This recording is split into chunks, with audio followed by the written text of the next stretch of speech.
ठीक है। हाँ जी, गुड मॉर्निंग टू ऑल। मैं शाजिया, आस्था आईएएस में आप सभी का स्वागत है। हाँ जी अंकुश, गुड मॉर्निंग। थोड़ा सा गुड मॉर्निंग सबको गुड मॉर्निंग। और बस मैं ठीक हूँ। आप लोगों की दिवाली कैसी रही? अच्छी रही, अच्छा जी। सॉरी थोड़ा सा लेट हो गया आज अभी। हाँ जी सबको गुड मॉर्निंग सबको गुड मॉर्निंग। नीरज, अरमान, अमृता, सबको गुड मॉर्निंग, सुप्रभात सभी को। और उम्मीद है कि आप, आशा करती हूँ कि आप सभी का जो दिवाली का त्योहार है बहुत अच्छा रहा होगा, है ना?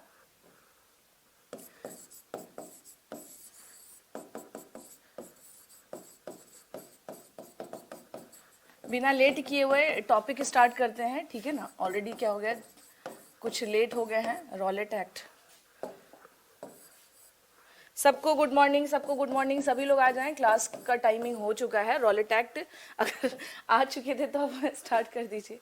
यस, रॉलेट एक्ट के बारे में क्या करेंगे हम लोग, पढ़ेंगे यहाँ पर। थोड़ा सा समझना है ये, अगर रॉलेट एक्ट जो है ये किसकी अध्यक्षता में इसे बनाया गया था?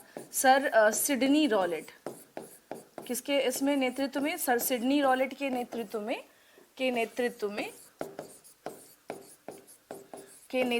रॉलेट एक्ट का निर्माण किया गया था। रॉलेट एक्ट का निर्माण किया गया था। देखिए थोड़ा सा विलंब है तो इसलिए बिना समय गवाए काम शुरू करते हैं, ठीक है ना? रॉलेट एक्ट का निर्माण किया गया था।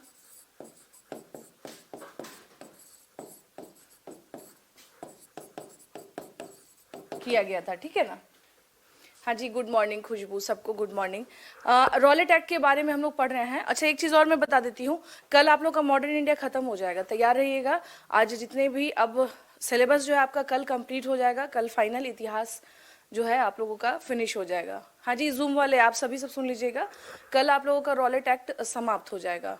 रॉलेट एक्ट बोल रही हूँ मैं, कल मॉडर्न हिस्ट्री जो हम लोग पढ़ रहे हैं कल वो फिनिश हो जाएगा। तो कल आप लोग का हिस्ट्री का सिलेबस खत्म हो जाएगा कल, ठीक है? है ना? कल के बाद आप लोग भी थोड़ा सा क्या हो जाएंगे, फ्री हो जाएंगे। उसके बाद अगर कभी कोई समस्या लगे या कोई डाउट सेशन हो या कुछ ऐसा लगे तो आप कह सकते हैं, कोई समस्या की बात नहीं। लेकिन इतना मेरे ख्याल से काफ़ी है बीपीएससी के पर्पज से। भक्ति मूवमेंट्स इसमें क्या करना है अंकुश? चलिए रॉलेट एक्ट के बारे में पहले पढ़ लेते हैं। देखिए रॉलेट एक्ट जो है 1919 में क्या हम देख रहे हैं कि इसका निर्माण हुआ था, रॉलेट एक्ट का।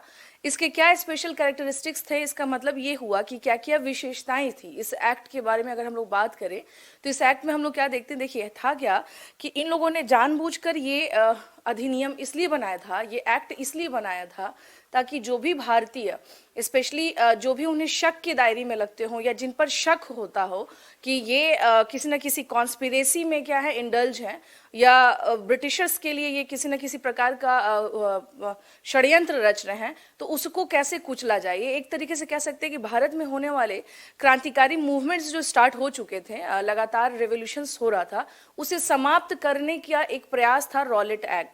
रॉलेट एक्ट के द्वारा जो मेन जो समस्या यहाँ पर आई, वो समस्या ये थी कि इस एक्ट के द्वारा किया क्या गया, इसमें ये था कि हमेशा ध्यान रखिएगा कि इस एक्ट में था क्या, समस्या क्या थी इस एक्ट में, जिसको लेकर इतना हो हल्ला था उस टाइम पे इंडिया में। देखिए इस एक्ट में ये था कि अगर किसी व्यक्ति को आप शक के बेस पर अगर अरेस्ट कर लेते हैं तो देखिए तीन चीजें होती हैं जब अगर किसी की अरेस्टिंग होती है या किसी को अगर पकड़ लिया जाता है, किसी की गिरफ्तारी होती है, तो उसके बाद देखिएगा दो तीन चीजें होती हैं। पहला तो ये कि आप अपील करते हैं कि हमें क्या करो, आप रिलीज करो, ठीक है। दूसरा ये कि आप वकील रखेंगे अपने पास, होता है ना ये। और तीसरा ये होता है कि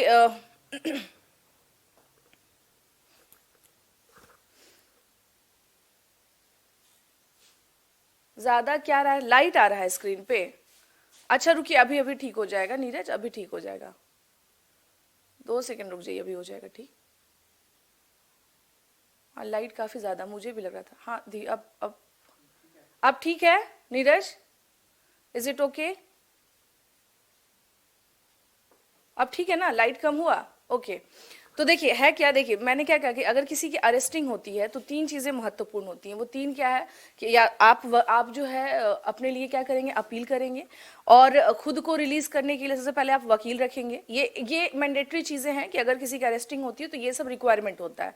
और अगर आपके पास वकील नहीं है, if you are not able, आप किसी को कोई वकील हायर नहीं कर सकते हैं, तो आप अपने सेल्फ डिफेंस में क्या कर सकते हैं, दलील दे सकते हैं। यही चीजें होती हैं। तो इस एक्ट की जो विशेषता थी वो सुन लीजिए। इस एक्ट की विशेषता क्या थी भाई, देखिए, ना तो आप अपील कर सकते हैं, न ही आप दलील दे सकते हैं, और न ही आप वकील रख सकते हैं, ठीक है ना। तो इसका मतलब ये है कि बिना वकील, इसका मतलब क्या है, बिना वकील, ठीक, बिना दलील, बिना वकील हो गया, बिना अपील, बिना अपील, और ना तो अपील ना तो वकील, और बिना वकील, अपील, और क्या था, बिना दलील। दलील का मतलब होता है, देखिए यहाँ पर बता देती हूँ, जो इंग्लिश मीडियम वाले हैं, दलील इन द सेंस कि आप अपना सेल्फ डिफेंस नहीं रख सकते हैं। दलील का मतलब क्या होता है कि आप अपना सेल्फ डिफेंस नहीं रख सकते हैं, ठीक है। Good morning Deepshikha. Self defence जो है आप अपना नहीं रख सकते हैं, ठीक है। यानी आप अपना ये अपील का मतलब हो गया कि आप अपील ही नहीं कर सकते हैं, विदाउट अपील, विदाउट अपील। और वकील का मतलब होता है कि विदाउट लॉयर, विदाउट लॉयर। ये तीनों काम आप नहीं कर सकते हैं। जब भाई हम तीनों नहीं कर सकते हैं तो इट मीन्स एक तरह से ये क्या है, ये काला कानून हुआ या नहीं हुआ। That's why this act is also known as black law. इसको काला कानून क्यों बोला जाता है, इसको ब्लैक लॉ क्यों कहते हैं। काला कानून के पीछे का कारण यही है कि अगर आप ये तीनों चीजें जो एक सामान्य किसी व्यक्ति की गिरफ्तारी के बाद वो प्रोसेस कर सकता है, और आप जब यही चीजें उसे अलाउ नहीं कर रहे हैं, तो ये क्या हुआ, एक तरह से ब्लैक लॉ ही हुआ, ठीक है ना। इसे काला कानून कहते थे। हाँ जी, ये क्लियर हो रहा है ये। तो रॉलेट एक्ट के बारे में अगर हम लोग बात करें तो ध्यान रखिएगा 1919 में बनाया गया था। और इसमें कंडीशन क्या था, अगर बात करें इसकी कंडीशन यानी इसकी शर्तें क्या थी, what is the terms behind a Rowlatt act, condition क्या था। तो कंडीशन ये था कि on the basis of doubt, यानी हम किसी को भी शक के आधार पर, किसी को भी शक के आधार पर गिरफ्तारी की जा सकती है, शक के आधार पर, ठीक है ना। शक के आधार पर इन द सेंस कि on the basis of doubt, कि अगर कोई भी किसमें अगर ब्रिटिशर्स के खिलाफ अगर षड्यंत्र में इन्वॉल्व है तो उसको क्या करेंगे, अरेस्ट कर लिया जाएगा, और उसके बाद उसके ऊपर क्या किया जाएगा, यही अधिनियम चलेगा। तो इसके मतलब ये था कि देखिए आप खुद बताइए कि जो भी व्यक्ति अगर इस कानून के तहत अगर गिरफ्तार होता है तो आपको लगेगा कि वो, लगता है कि वो छूटेगा फिर। हाँ जी बताइए जरा, आपको लगता है कि कोई व्यक्ति जो इस एक्ट के तहत अरेस्ट हुआ हो, आपको लगता है कि वो फिर रिलीज हो पाएगा जब ये तीनों काम आप नहीं कर सकते हैं। हाँ जी बताइए जरा, नहीं कर पाए क्या, कुछ भी नहीं मिलेगा ना। मीन्स यही है कि ये तीनों चीजें क्या है उसमें है ही नहीं, आप ये तीनों प्रोसेस से नहीं गुजर सकते हैं। इट मीन्स कि आप क्या है, आप अगर एक बार अरेस्ट हो गए तो फिर आप वहीं रहेंगे, ताउम्र आपको वहीं रहना पड़ेगा, क्योंकि आपके निकलने का चांसेस खत्म है। अब देखिए हर चीजों का तार क्या है, एक दूसरे से जुड़ा हुआ है। 1919 में ये जो घटना हुई यानी कि रॉलेट एक्ट जो बना, ये लिख लिया आप लोगों ने, आगे फिर इसे बढ़ते हैं। हाँ जी ये लिख लिया आप लोगों ने, है ना। तो ये याद रखिएगा किसके नेतृत्व में बना था, एक जज थे जिनका नाम था सर सिडनी रॉलेट। इनके नेतृत्व में रॉलेट अधिनियम का निर्माण किया गया था। इस अधिनियम की विशेषताएं क्या थी जिसकी वजह से भारत में बहुत ज्यादा हंगामा हुआ, या भारतीय जो थे इस अधिनियम से बहुत नाराज हुए। कारण ये था कि ना तो वकील, ना तो अपील, और ना तो दलील, इन तीनों चीजों के प्रोसेस से आप,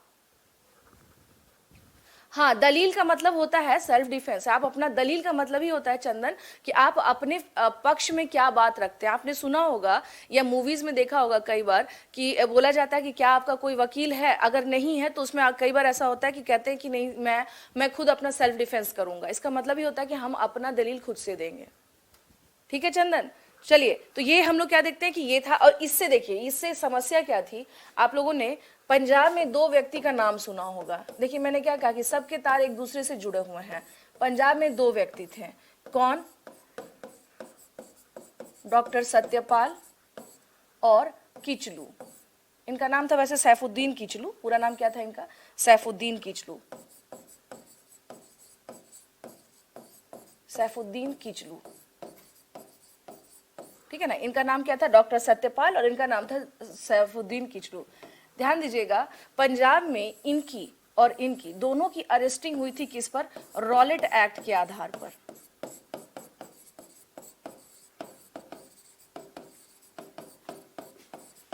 आधार पर इनकी गिरफ्तारी हो गई थी, ठीक है, इनकी गिरफ्तारी हुई थी, इनकी अरेस्टिंग किस पर हुई थी, इसी बेस पर इनकी क्या हो गई थी, अरेस्टिंग हो गई थी, ठीक है। अब समस्या क्या आई थी, देखिए ये बताते हैं। डॉक्टर सत्यपाल और डॉक्टर सैफुद्दीन किचलू ये क्या थे, ये पंजाब के नेता थे या लीडर्स थे, दे वर लीडर्स ऑफ पंजाब। ये थे कौन, ये लीडर्स थे, ठीक है, लीडर्स थे। था क्या कि जैसे आप लोग जानते हैं कि 13 अप्रैल 1919 की बात है, ठीक है ना। तो जालियावाला फेमस कांड आप लोगों ने सुना होगा, ठीक है, जालियावाला फेमस कांड,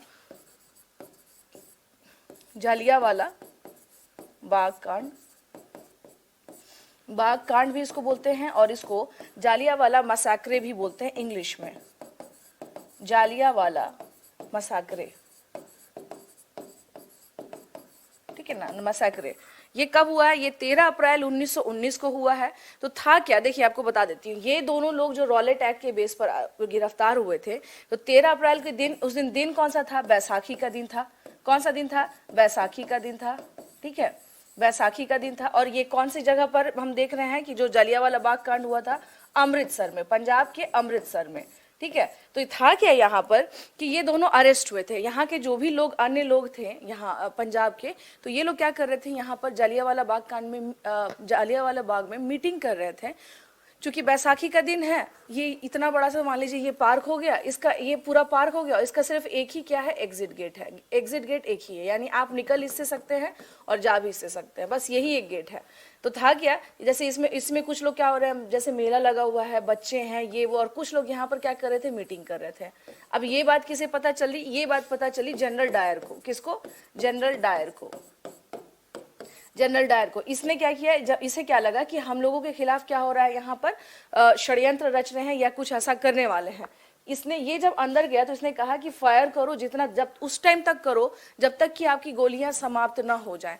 और लगातार फायरिंग की वजह से ऐसा ऑन रिकॉर्ड, आप कह लीजिए ब्रिटिशर्स के ऑन रिकॉर्ड की बात करें कि इनके आधार पे इनका कहना है कि लगभग कुछ 200-300 लोग ही की मृत्यु हुई थी, लेकिन एक्चुअल डेटा अगर देखें तो 1000 से भी ऊपर लोग की क्या थी, मृत्यु हो गई थी इसमें, यानी मारे गए थे। कुछ लोग भगदड़ में मारे गए थे, सफोकेशन की वजह से मारे गए थे।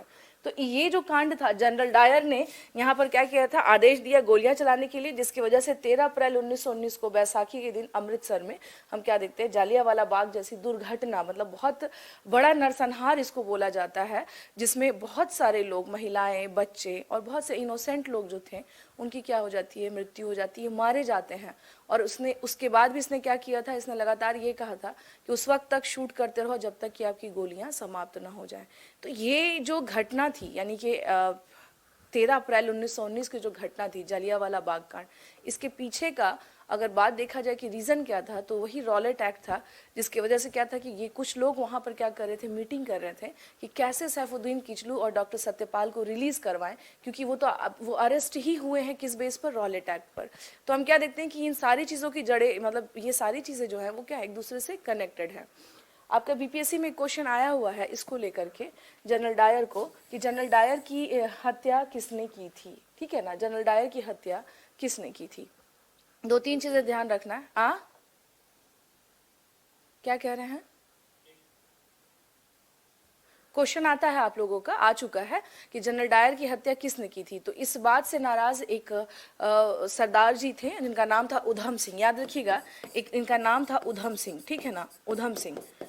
उधम सिंह, इन्होंने क्या किया था, लंदन में ही 1940 में इसकी हत्या कर दी थी, ठीक है ना। 1940 में क्या की थी, इसकी हत्या कर दी थी, किसकी, जनरल डायर की। याद रखिएगा, ये क्वेश्चन आ चुका है आप लोगों का बीपीएससी में कि जनरल डायर की हत्या की किसने थी। तो जनरल डायर की हत्या की थी किसने, आपको उधम सिंह ने की थी, ठीक है ना। और एक चीज़ और ध्यान रखिएगा, जब ये घटना घटी यानी इतने बड़े स्तर पे ये जो घटना घटी, इसके बाद एक कमेटी बनाई गई थी। कमेटी इन द सेंस कि क्या हंटर इसने जनरल डायर ने सही किया है या नहीं किया, एक कमेटी का गठन हुआ था। याद रखिएगा, इस घटना की जांच के लिए क्या हुआ था, इस घटना की जांच के लिए एक कमेटी बनाई गई थी और उस कमेटी का क्या नाम था, हंटर समिति, हंटर कमेटी, ठीक है ना। इसका नाम क्या था, हंटर कमेटी, जिसने ये रिपोर्ट दिया था कि जनरल डायर ने बिल्कुल सही किया, उस समय की वही डिमांड थी जिसके कारण गोलियां चलवाई गई। तो एक तरह से इसके क्या हुआ, पक्ष में हुआ इसके डायर के या विपक्ष में हुआ ये? हाँ जी, पक्ष में हो गया ना ये।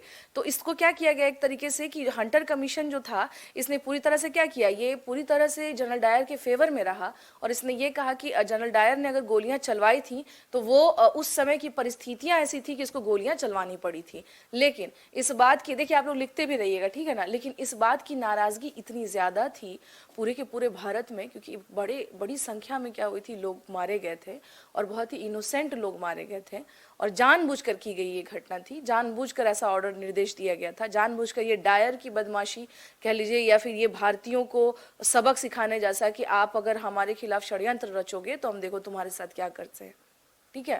तो इस तरह की घटना जो घटी, तो इसके बाद हम क्या देखते हैं कि भारत में जो है ना आंदोलन, यानी वो हमारा जो मूवमेंट अब तक जो शांति प्रिय था, वो कहीं ना कहीं से क्या होता है, उग्र रूप भी धीरे धीरे धारण करता है। और इसकी परिणति, रॉलेट एक्ट की परिणति, इन सब की परिणति कहाँ जाकर होती है, असहयोग आंदोलन में।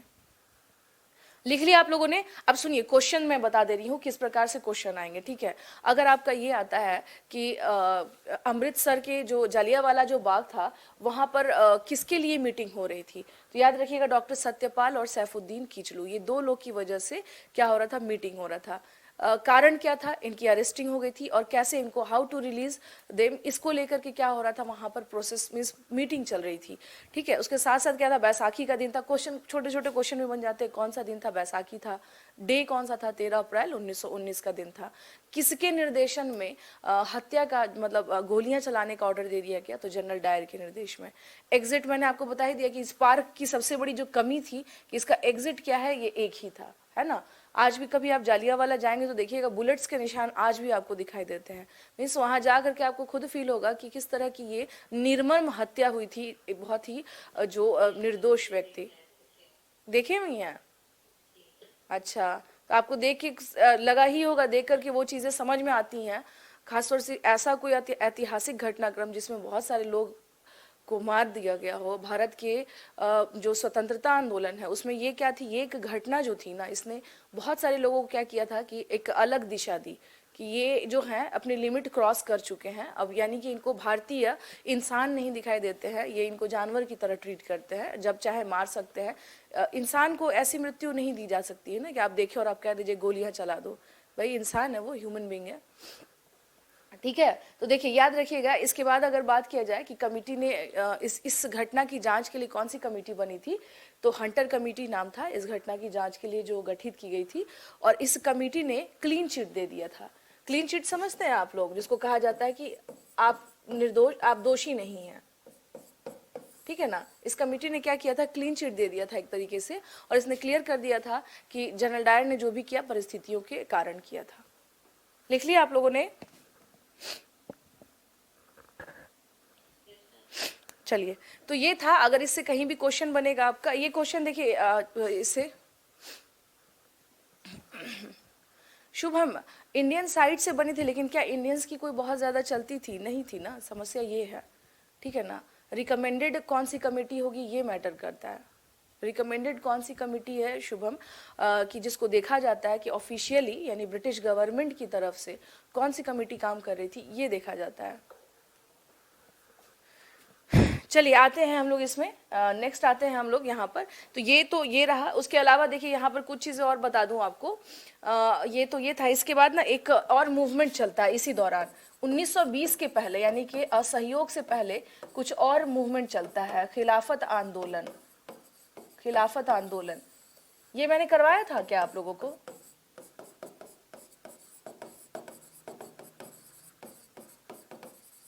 आपको मैं बता रही हूँ, मॉडर्न इंडिया से ज्यादा इजी ना कोई टॉपिक ही नहीं है हिस्ट्री में, ठीक है। ये मॉडर्न इंडिया से ज्यादा जो है इजी कोई क्वेश्चन है ही नहीं। देखिए, जब फर्स्ट वर्ल्ड वॉर हुआ था, खिलाफत मूवमेंट के बारे में बात करें तो इसके कारण में, यानी कि इसके रीजन में क्या था, इसके कारणों में क्या था, जब फर्स्ट वर्ल्ड वॉर हुआ, जब फर्स्ट वर्ल्ड वॉर हुआ, ठीक है ना, जब फर्स्ट वर्ल्ड वॉर हुआ तो हम लोग क्या देखते हैं इस टाइम पर कि जो आपको पता होगा, ये जो था इस टाइम पे ब्रिटिशर्स जो है तुर्की के साथ, तुर्की जो है आज के टाइम पे टर्की जिसको आप कहते हैं, तो टर्की से होता क्या है कि ब्रिटिशर्स, याद रखिएगा, खिलाफत में जो मुस्लिम के धर्मगुरु होते थे, मुस्लिमों के मुस्लिम धर्मगुरु या धार्मिक गुरु इनको कह लीजिए, ज्यादा बेटर होगा मेरे ख्याल से। मुस्लिम धर्मगुरु नहीं, मुस्लिम के धार्मिक गुरु, किसकी बात हो रही है, मुस्लिम के जो धार्मिक गुरु थे, ठीक है ना, मुस्लिम के जो धार्मिक गुरु थे, ठीक है ना, तो उसको कहा जाता था खलीफा, उसे क्या कहा जाता था, खलीफा। और ये बहुत दिन से क्या था, चलते चला रहा था, इंग्लिश में इसे कहा जाता है कैलिफ, ठीक है, खलीफा। तो मुस्लिम के जो धार्मिक गुरु थे जिनको कैलिफ कहा जाता है, हुआ क्या था कि जब फर्स्ट वर्ल्ड वॉर के बाद ब्रिटिशर्स और टर्की में क्या हुआ था, संधि हुई थी, ब्रिटिशर्स और तुर्की के बीच में, किसके बीच में, टर्की, इसको ही हम लोग कहते हैं क्या, टर्की, ठीक है। याद रखिएगा, ये जो धार्मिक गुरु है ये कहाँ रहते थे, ये तुर्की में रहते थे, ये ध्यान रखना है, ये मुस्लिमों के धार्मिक गुरु कहाँ रहते थे, तुर्की में। तो ब्रिटिशर्स और तुर्की के बीच में क्या हुआ था, एक संधि हुई, इन दोनों के बीच में क्या हुआ, एक ट्रीटी हुई जिसको कहा जाता है संधि, ठीक है ना, एक ट्रीटी हुई। और इस ट्रीटी के तहत क्या था, इसमें ये किया गया था उपाय, इस संधि में ये कहा गया कि भाई ऐसा है, जो तुर्की यानी जो खलीफा होता है, इसमें यह किया गया था कि खलीफा की शक्तियों को कम कर दिया गया था, खलीफा की शक्तियों को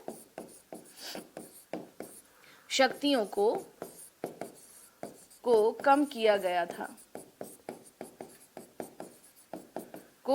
गया था, ठीक है। इसमें जो पावर ऑफ खलीफा जो था ना, वो क्या किया गया था, डिक्रीज कर लिया गया था या उसको कम किया गया।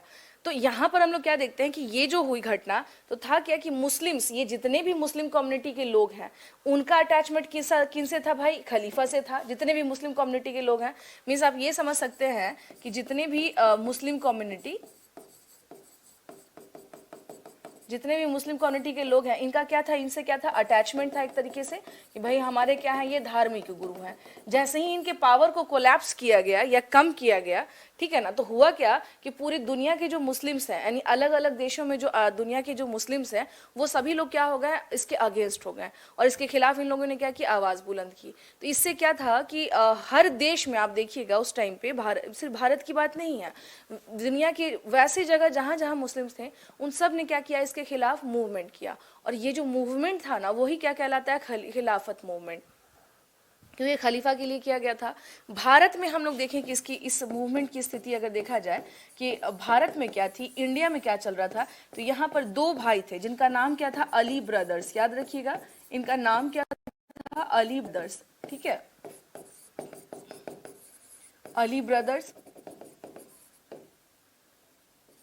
ठीक है ना, अली बंधु इनको कहते हैं, अली ब्रदर्स या अली बंधु बोलते हैं इनको, अगर ऐसा है तो ये कौन थे, मोहम्मद अली और शौकत अली, ये कौन थे, मोहम्मद अली और शौकत अली, ठीक है।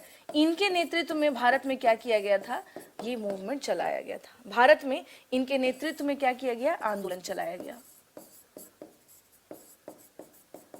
इनके नेतृत्व में आंदोलन चलाया गया। ये चीज ध्यान रखना है आपको, चलाया गया। यहाँ पर एक चीज जो है सबसे इंपॉर्टेंट है, ध्यान रखिएगा कि इस खिलाफत मूवमेंट का कारण की अगर हम लोग बात करें तो कारण भारत में नहीं था, ये चीज ध्यान रखना है, इसका कारण भारत में नहीं था, ठीक है ना, इसका कारण भारत में नहीं था, चूंकि बाहर में कारण है, भारत में नहीं था।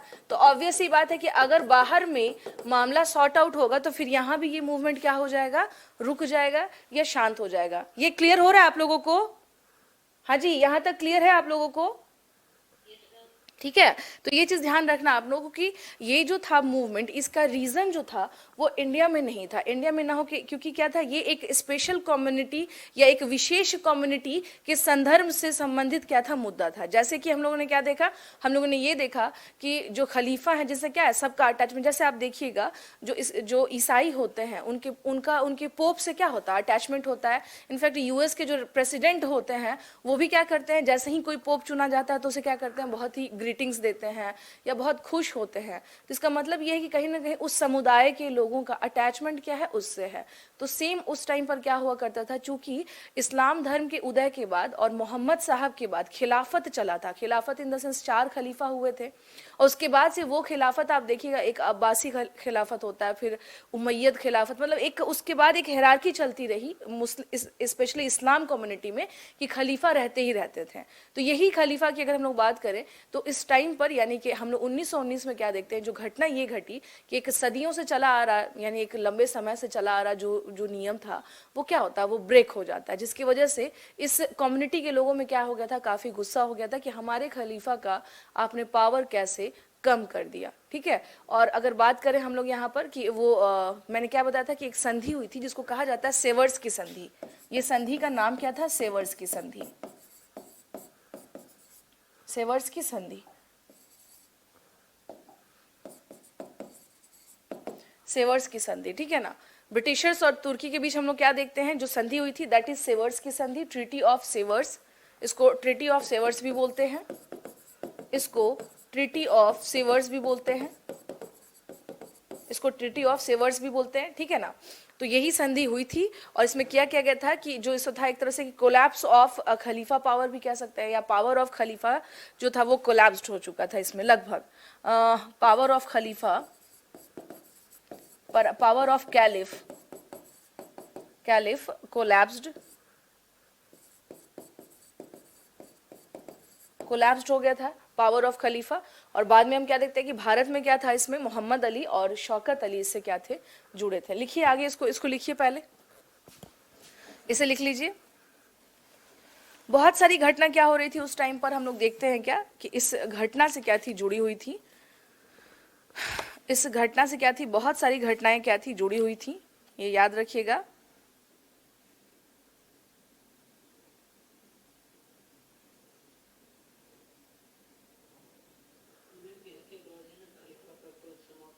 हाँ, इसके बाद ही क्या किया गया था, खलीफा का पद समाप्त कर दिया गया था। और मुस्तफ़ा कमाल पाशा, आप लोगों ने नाम सुना होगा, जिनको माना जाता है कि आधुनिक तुर्की के पिता। ठीक है, तो मुस्तफ़ा कमाल पाशा के नेतृत्व में एक आधुनिक तुर्की का क्या किया गया, निर्माण किया गया। उसके बाद से खलीफा का पोस्ट फाइनली खत्म ही हो गया। ठीक है ना,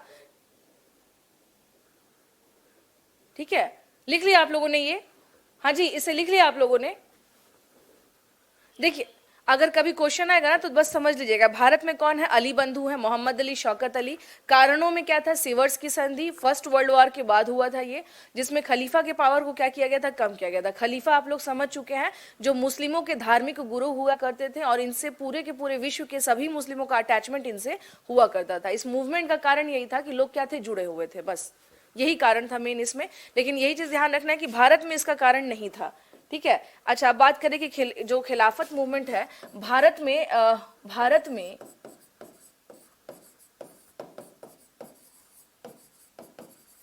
भारत में खिलाफत आंदोलन गांधी जी के बाद, गांधी जी के जुड़ने के कारण,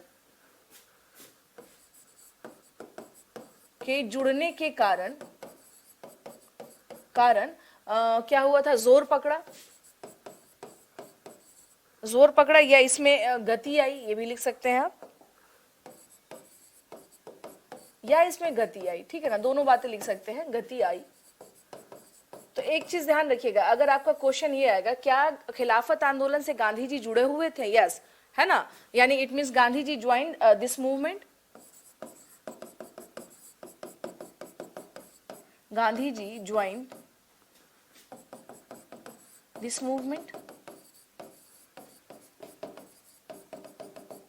गांधी जी ने क्या किया था, इस ये आंदोलन से क्या हो गए थे, वो जुड़ गए थे। ठीक है ना, गांधी जी क्या हुए थे, इस आंदोलन से जुड़ गए थे। याद रखिएगा, अगर पूछा जाए 17 अक्टूबर 1919 को पूरे भारत में क्या किया था, अखिल भारत स्तर पर खिलाफत दिवस मनाया गया था। ठीक है ना, 1919 को पूरे भारत में अखिल भारतीय खिलाफत दिवस मनाया गया था।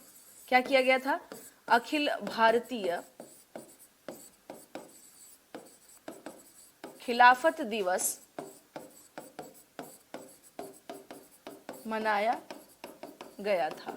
ठीक है ना, इसको यानी अखिल भारतीय का मतलब ये हो जाता है कि ऑल इंडिया खिलाफत डे इसको क्या किया गया था, बनाया गया था। क्या किया गया था, ऑल इंडिया खिलाफत को आप कैलिफ डे नहीं, खिलाफत ही बोली क्योंकि मूवमेंट का नाम तो खिलाफत है ना। ऑल इंडिया खिलाफत डे क्या किया गया था, सेलिब्रेट किया गया था या मनाया गया था। ठीक है ना, मनाया गया था इस दिन 17 अक्टूबर 1919 को। ठीक है ना, 17 अक्टूबर 1919 को क्या हुआ था, खिलाफत दिवस मनाया गया था। खिलाफत दिवस क्या किया गया था, बनाया गया था। इसे लिख लीजिएगा।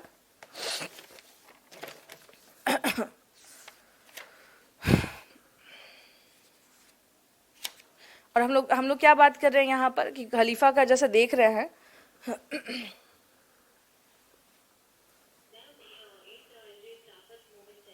हाँ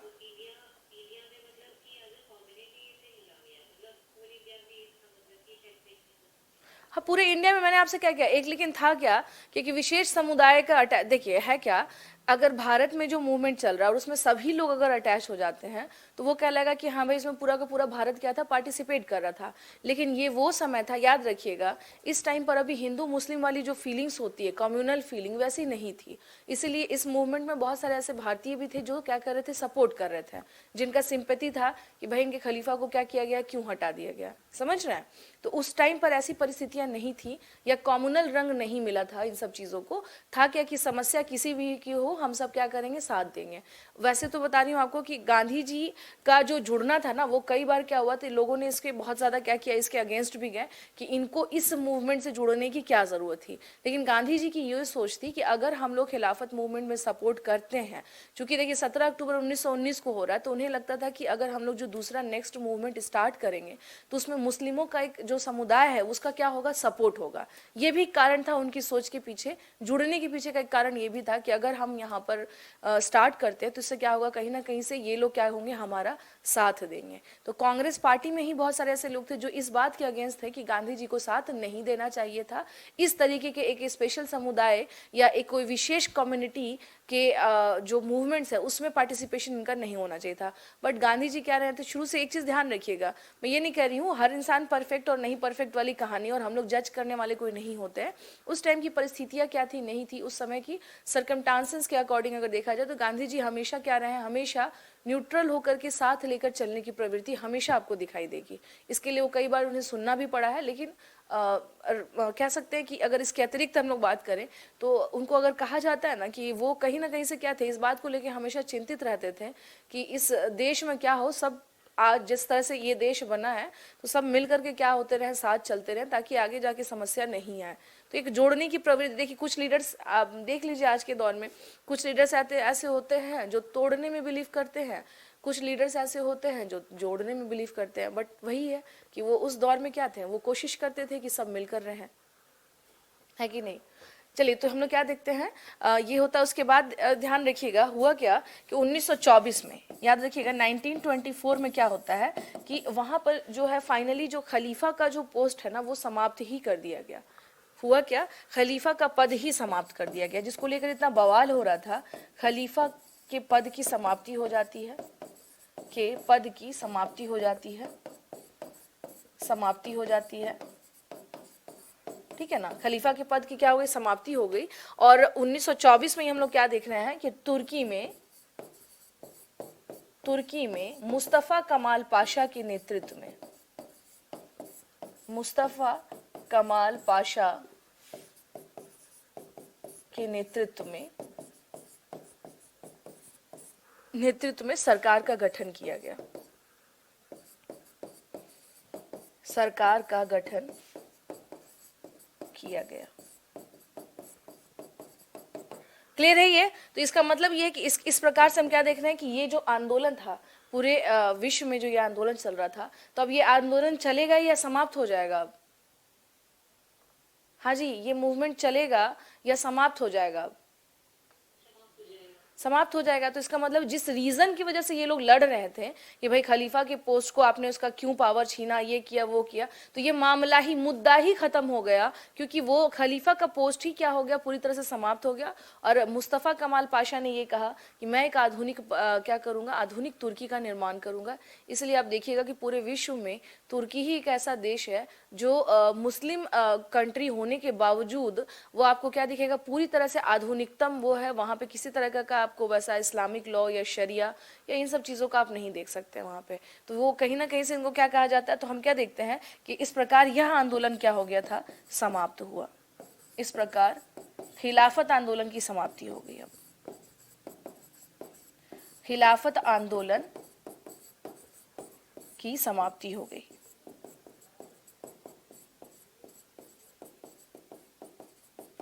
है ना। दस खिलाफत मूवमेंट वाज स्टॉप्ड या फिनिश्ड लिख सकते हैं। दस खिलाफत मूवमेंट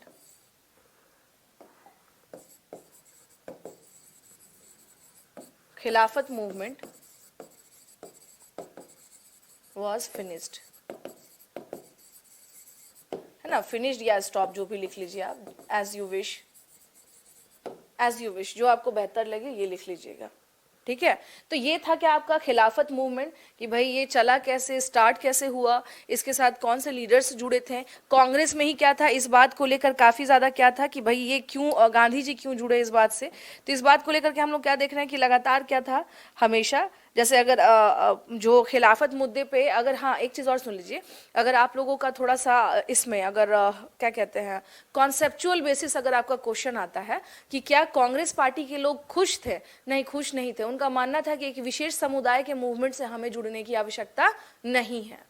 क्लियर है, ये चीज ध्यान रखिएगा। अगर क्वेश्चन आता है कि क्या कांग्रेस समुदाय इस बात से खुश थे कि गांधी जी इससे जुड़े हैं, नहीं। उनका मानना था कि ये किस पे, ये विशेष समुदाय के द्वारा चलाया गया आंदोलन है जिससे गांधी जी को नहीं जुड़ना चाहिए था। ये इससे कहीं ना कहीं सांप्रदायिक रंग बनेगा इस आंदोलन से, और अदर कम्युनिटी के लोग भी क्या करेंगे, फिर इसके अगेंस्ट बोलेंगे। कांग्रेस का मानना यही था, यहाँ पर अगर याद रखिएगा, कांग्रेस का मानना ये था कि हमें इस मूवमेंट से दूर रहना चाहिए। कांग्रेस पार्टी का मानना था कि इस आंदोलन से वो क्या रहें, दूर रहें, इस आंदोलन से दूरी बनाकर रखी जाए,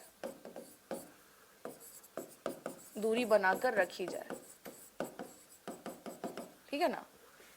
इस आंदोलन से क्या किया जाए, दूरी बनाकर रखी जाए। ये किसका व्यू था, ये व्यू था कांग्रेस पार्टी का। तो इट मींस कि कांग्रेस पार्टी में हम लोग क्या देख रहे हैं, यहाँ पर अलग तरीके की चीजें चल रही हैं। वो अलग तरीके की चीजें क्या है भाई, वो ये हैं कि इस टाइम पर क्या था कि भाई हम लोग जितना हो सके अपने आप को क्या करें, इस तरह के मूवमेंट्स में न जुड़ें। और मैंने क्या कहा कि ये आंदोलन लोकप्रिय भारत में तभी हो पाया जब गांधी जी से जुड़े थे, ठीक है। चलिए ये हो गया यहाँ तक। चलिए हाँ जी, ऐप वाले आप लोग लिख लिए हैं, शुभम, चंदन, दीपशिखा, आप लोग ने लिख लिया है, नीरज।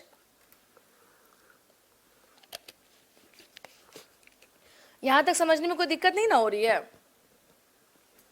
हाँ यहाँ तक शुभम और दीपशिखा, यहाँ तक समझने में तो कोई समस्या नहीं है ना। अगर क्वेश्चन कैसा भी आएगा ना, तो हमेशा ध्यान रखिएगा कि इस आंदोलन में गांधी जी के जुड़ने के कारण लोग जो थे, कांग्रेस पार्टी स्पेशली क्या थी, खुश नहीं थी। इनका मानना था कि ये इन्हें नहीं जुड़ना चाहिए था, ठीक है। तो 1924 में हम क्या देखते हैं कि ये मूवमेंट क्या हो जाता है, समाप्त हो जाता है, क्योंकि इसका जो कारण जो बाहर में था वो क्या हो जाता है, रिजॉल्व हो जाता है। और वो रिजॉल्व हुआ तो भारत में ये मूवमेंट भी क्या हो गया, समाप्त हो गया। अब आते हैं हम लोग नॉन कॉपरेशन मूवमेंट।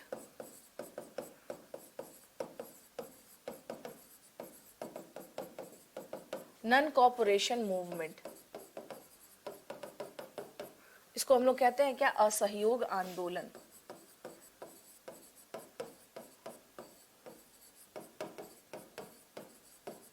असहयोग आंदोलन, ठीक है। अब इस आंदोलन का कारण का देख लीजिए कि what was the reason behind this movement. कारण में अगर हम लोग बात करें तो देखिए कारण में बहुत सारे हैं। जैसे सबसे पहले तो हो गया आपको जलियांवाला बाग, मतलब हत्याकांड, क्योंकि लोग काफी थे, क्या थे, इससे नाराज थे, इस घटना से क्या थे, काफी ज्यादा लोग क्या थे, नाराज थे कि क्यों किया गया, ठीक है ना। इस घटना से क्या थे, लोग काफी ज्यादा नाराज थे।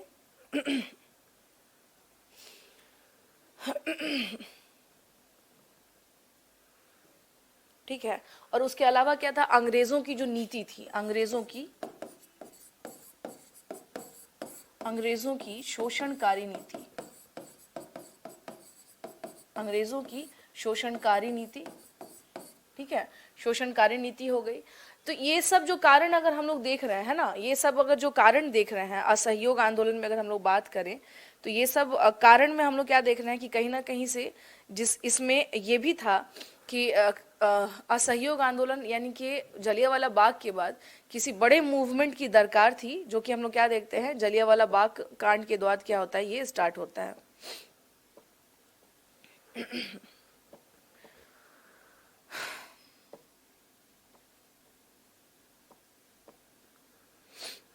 चलिए इसमें आते हैं कि इसका जो प्रस्ताव था, यानी असहयोग आंदोलन के प्रपोजल की बात करें हम लोग, प्रस्ताव यानी इसका जो प्रपोजल था, इसका प्रपोजल था, ये हम लोग क्या देखते हैं, सबसे पहले देखते हैं नागपुर अधिवेशन में, कांग्रेस के नागपुर अधिवेशन में,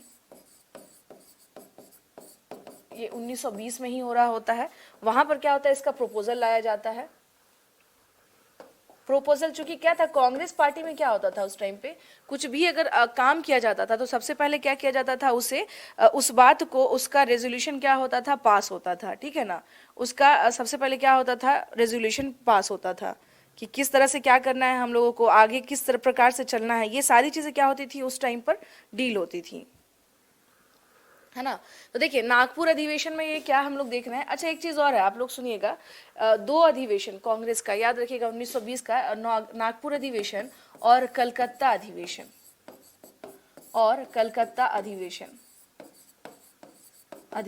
ठीक है ना, ये भी कब हुआ है, 1920 में हुआ है।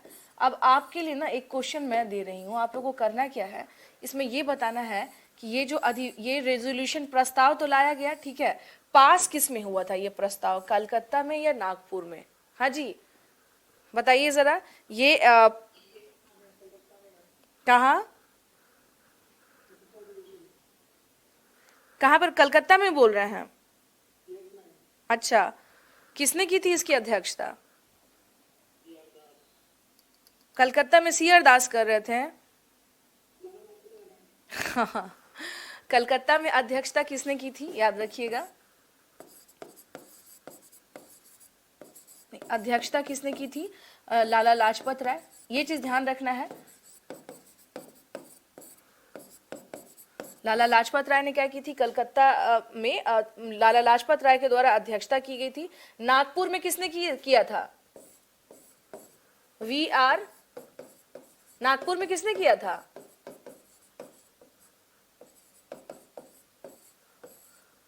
हाँ जी वी आर राघवाचारी, हाँ जी नागपुर में किसने किया था।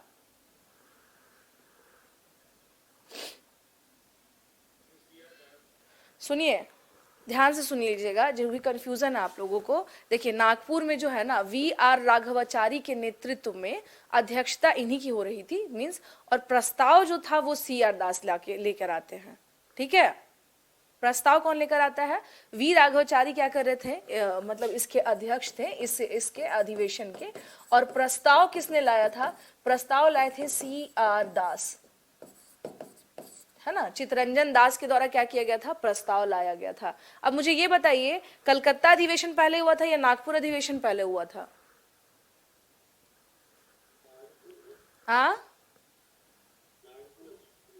हाँ जी वही पूछ रही हूँ मैं, कलकत्ता अधिवेशन पहले हुआ था या नागपुर अधिवेशन हुआ था।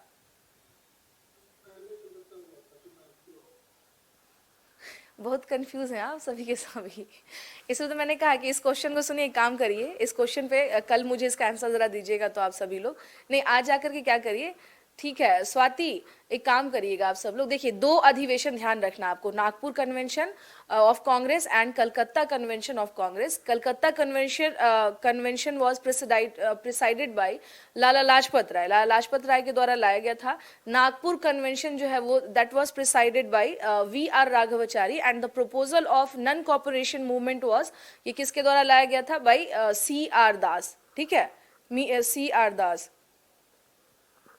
हाँ, मैं वही तो कह रही हूँ कि आप लोगों को क्या करना है इसमें, देखिए जहां पर कंफ्यूजन ज्यादा क्रिएट हो ना और वहां से क्वेश्चन आने के चांसेस भी बनते हैं, बीपीएससी क्या करेगा, आपको इसी में फंसा देगा कि कौन से अधिवेशन में, नागपुर या कलकत्ता, ये आप समझ चुके हैं कि ठीक है।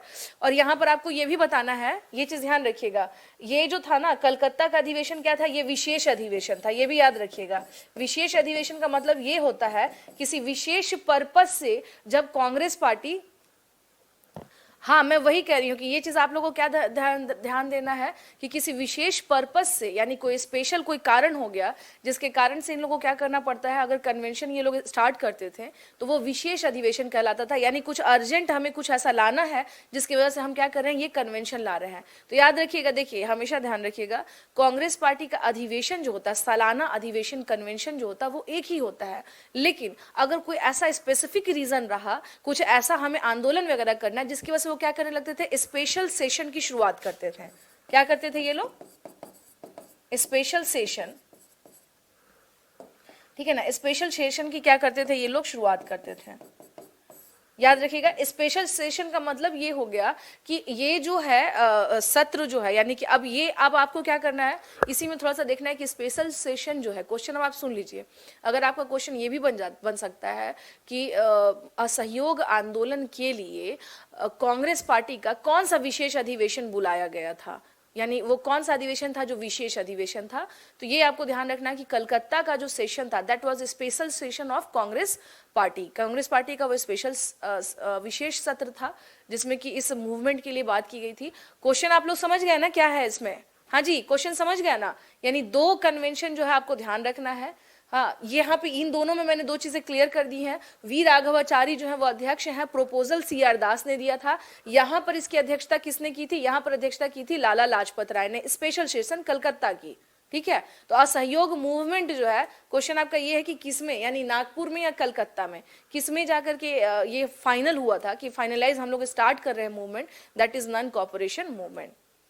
ठीक है, तो ये दो चीज कम से कम आपको जो अभी ध्यान रखना वो ये है कि नागपुर कन्वेंशन और कलकत्ता का विशेष अधिवेशन यानी स्पेशल सेशन ऑफ कलकत्ता, ये दोनों चीज आपको क्या करनी है, ध्यान रखनी है। ठीक है,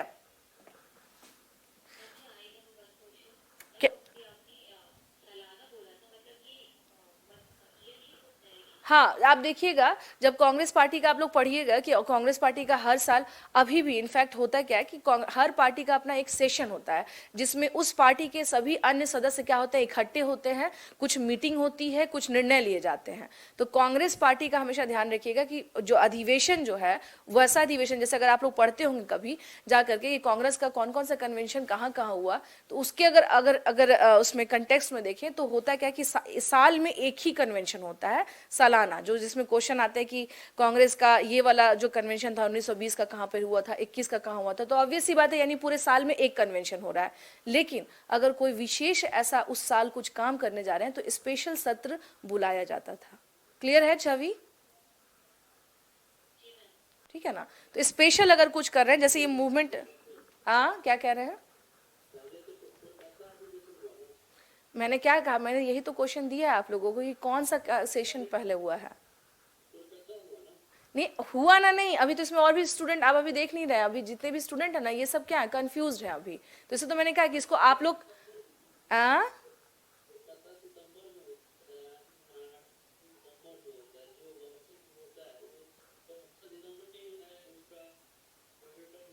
हाँ, तो मैंने आपसे क्या कहा भाई, एक चीज समझिए, 28 दिसंबर को हुआ था ना कांग्रेस पार्टी का गठन, ये तो बताया है ना मैंने आप लोगों को। हाँ जी, 28 दिसंबर को कांग्रेस पार्टी का गठन हुआ था। अकॉर्डिंग टू उसके हिसाब से भी देखिए तो हर साल ये लोग का क्या होता था, विशेष सत्र जो है, यानी जो शेष मतलब जो कांग्रेस का जो कन्वेंशन होता है तो हर साल एक ही होता है, लेकिन स्पेशल सेशन मैंने क्या कहा, कोई ऐसी घटना घट गई उसको ध्यान में रखते हुए कि स्पेशल क्या, भाई आपातकालीन मीटिंग नहीं होती है क्या? प्रशासन में कोई घटना घट जाए तो आपातकालीन मीटिंग होती है कि नहीं होती है?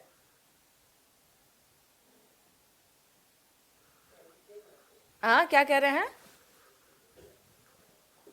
तो बस ये जो है आपको ध्यान रखना है कि इस साल क्या हुआ था भाई, जलियांवाला बाग कांड हो रहा है, ये सारी चीजें हो रही हैं, तो एक न्यू मूवमेंट तो इन लोगों को स्टार्ट करना था ना। तो यही मेरा क्वेश्चन आप लोगों से यही है कि इन दोनों में से पहले कौन हुआ था? स्पेशल सेशन बुलाया गया अलग से।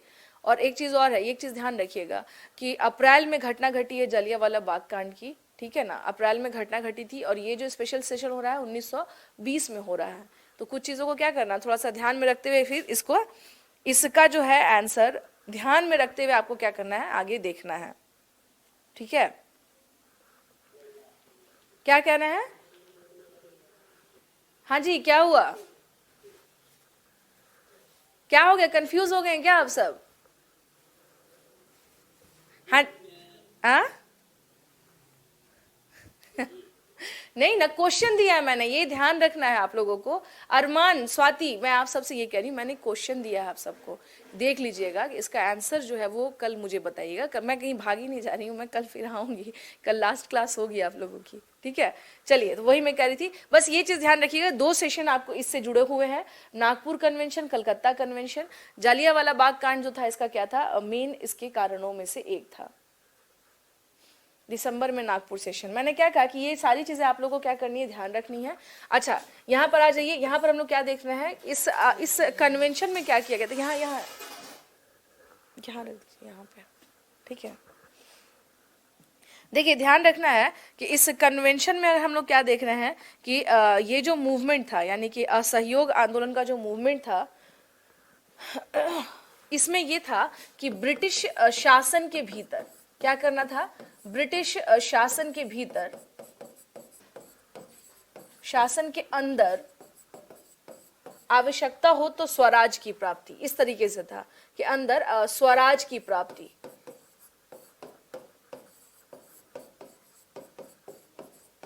स्वराज की प्राप्ति, ठीक है ना। टारगेट इन लोगों ने क्या किया था, स्वराज जो है, स्व मतलब होता है अपना, याद रखिएगा, राज इसको अलग कर दीजिएगा अगर इसमें नहीं समझ में आए तो स्व मतलब होता है अपना, और राज का मतलब होता है कि अपना रूल, ठीक है ना। स्वराज की प्राप्ति की बात की गई थी किसमें, ब्रिटिश शासन के अंदर आवश्यकता हो तो हम लोग क्या करेंगे इसमें, ठीक है। अब इसमें आ जाइए, इसको अगर बात करें तो इस मूवमेंट के मेन, यानी कि इस आंदोलन के मुख्य जो थे वो गांधी जी के द्वारा इस आंदोलन की शुरुआत की गई थी। गांधी, अब देखिए है क्या, अब कहा जाता है कि ये जो एरा था ना, गांधी की आंधी आ गई थी, गांधी जी के द्वारा इस आंदोलन की शुरुआत की गई थी। इस आंदोलन की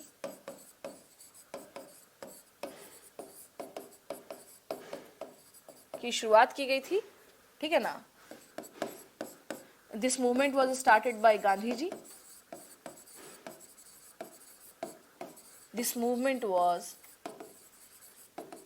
स्टार्टेड बाय गांधी जी, इसे गांधी जी के द्वारा क्या किया गया था, स्टार्ट किया गया था, मेन प्रेरणा यही थे, ठीक है। अब इसमें इन्होंने, गांधी जी ने क्या किया था, 2 काम किए थे इन्होंने।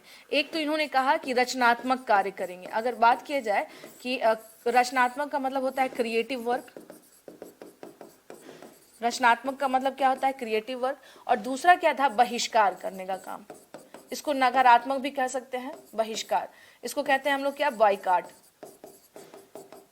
इसको हम लोग क्या कहेंगे, बॉयकॉट। ये गांधी जी के द्वारा क्या किया था, 2 फॉर्मूला दिया गया था कि हम लोग एक तो क्रिएटिव वर्क करेंगे। अब क्रिएटिव वर्क में क्या था, क्रिएटिव वर्क में देखिए ये था, नहीं मैम ठीक है, अच्छा ठीक है ना, क्रिएटिव वर्क में हम लोग क्या देख रहे हैं यहाँ पर कि 2-3 चीजें थी। अब जैसे कि हम लोग को क्या करना था इसमें, इनका ये था इसमें ये था कि अधिकतम लोगों को क्या करना कि कांग्रेस पार्टी से जोड़ना, ये भी एक वर्क था इसमें। उसके अलावा क्या था, चरखा का ज्यादातर क्या किया जाए, वितरण किया जाए, यानी चरखा का वितरण, ठीक है ना।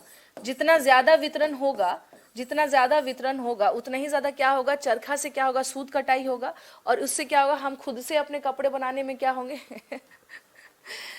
संजय, हाँ जी, अब सारे मैंने ऐसा क्वेश्चन दे दिया है। एक होता है ना, कई बार कहते हैं ना कि आपने कुछ ऐसी बात कह दी जो क्या हो गई है, वो लग गई है कि कैसे होगा, अब सब ढूंढने में लग गया। अरे बाबा, मैंने कहा कल बताइएगा संजय, मैंने क्या कहा, मैं यही हूँ, कल क्लास होगी आपकी, तो कल मुझे बता दीजिएगा। आज इत्मीनान से क्या करिए, देखिए कुछ अगर टॉपिक मैं देती हूँ ना कि आप इसको देख लीजिए, मेरे देने का एक पर्पस ये होता है ताकि आप उस विषय को या उस चीज को जहाँ कंफ्यूजन, क्योंकि आपका ना बीपीएससी ऐसे ऐसे जगह पे जाके फंसा दे रहा है ना, मॉडर्न इंडिया के क्वेश्चन में भी आप देखिएगा, तो उस वहां पे कंफ्यूजन ना हो, उसके लिए आपको क्या हो जाएगा, आप थोड़ा सा जब खुद से भी पढ़ेंगे तो उससे क्या हो जाएगा, क्रिस्टल क्लियर हो जाएगा, और एक परीक्षा में गलत होने के चांसेस जो है वो समाप्त हो जाएंगे।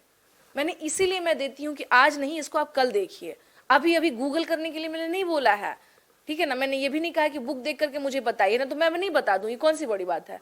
लेकिन मुझे बस ये लग रहा है कि आप इसके लिए थोड़ा सा क्या करिए, क्यूरियस हो जाए और जा करके देखें। क्यूरियसिटी तो हो ही गई सब में, वो तो मुझे दिख रहा है, आंसर भी आने शुरू हो गए, लेकिन ये कल बताना है, कल, जिसकी वजह से आज थोड़ा टाइम मिलेगा तो आप थोड़ा इत्मीनान से देखेंगे। अभी क्या हड़बड़ हड़बड़ में आप देख रहे हैं क्या संजय, एम आई राइट? हाँ जी संजय।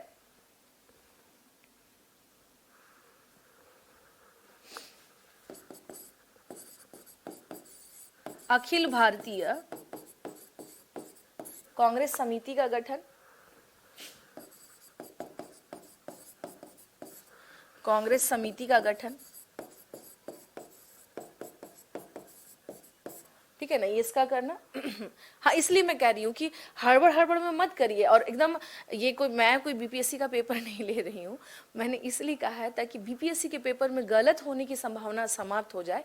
इसके लिए मैंने कहा कि आप लोग क्या करिए, आज समय लेके इसको देखिए, ठीक है ना। इससे क्या हो जाएगा, एकदम क्रिस्टल क्लियर हो जाएगा कि अच्छा क्या हुआ था। इसलिए मैं कह रही हूँ कि इसके लिए हड़बड़ हड़बड़ में मुझे अभी आंसर नहीं चाहिए, मैंने तो बोला भी नहीं कि मुझे आंसर दीजिए अभी, मैं तो कह ही रही हूँ कि इसको कल आंसर दीजिएगा, ठीक है, ठीक है। उसके अलावा कताई बुनाई, चरखा का मतलब ही हो गया कताई बुनाई। उसके बाद से क्या था, स्वदेशी का प्रचार, स्वदेशी का प्रचार, इट मींस प्रमोशन ऑफ स्वदेशी का प्रचार, ठीक है ना। उसके बाद क्या था, स्वदेशी का प्रचार, प्रमोशन ऑफ स्वदेशी, प्रमोशन ऑफ स्वदेशी, स्वदेशी का क्या है, प्रचार है। तो ये सब क्या था, रचनात्मक क्रिएटिव वर्क जो है ये करना था। बाइकाट में अगर हम लोग देखें तो क्या था कि जो भी विदेशी वस्तुएं हैं उनका बहिष्कार करना है, जो भी विदेशी वस्तुएं हैं, उनका बहिष्कार करना,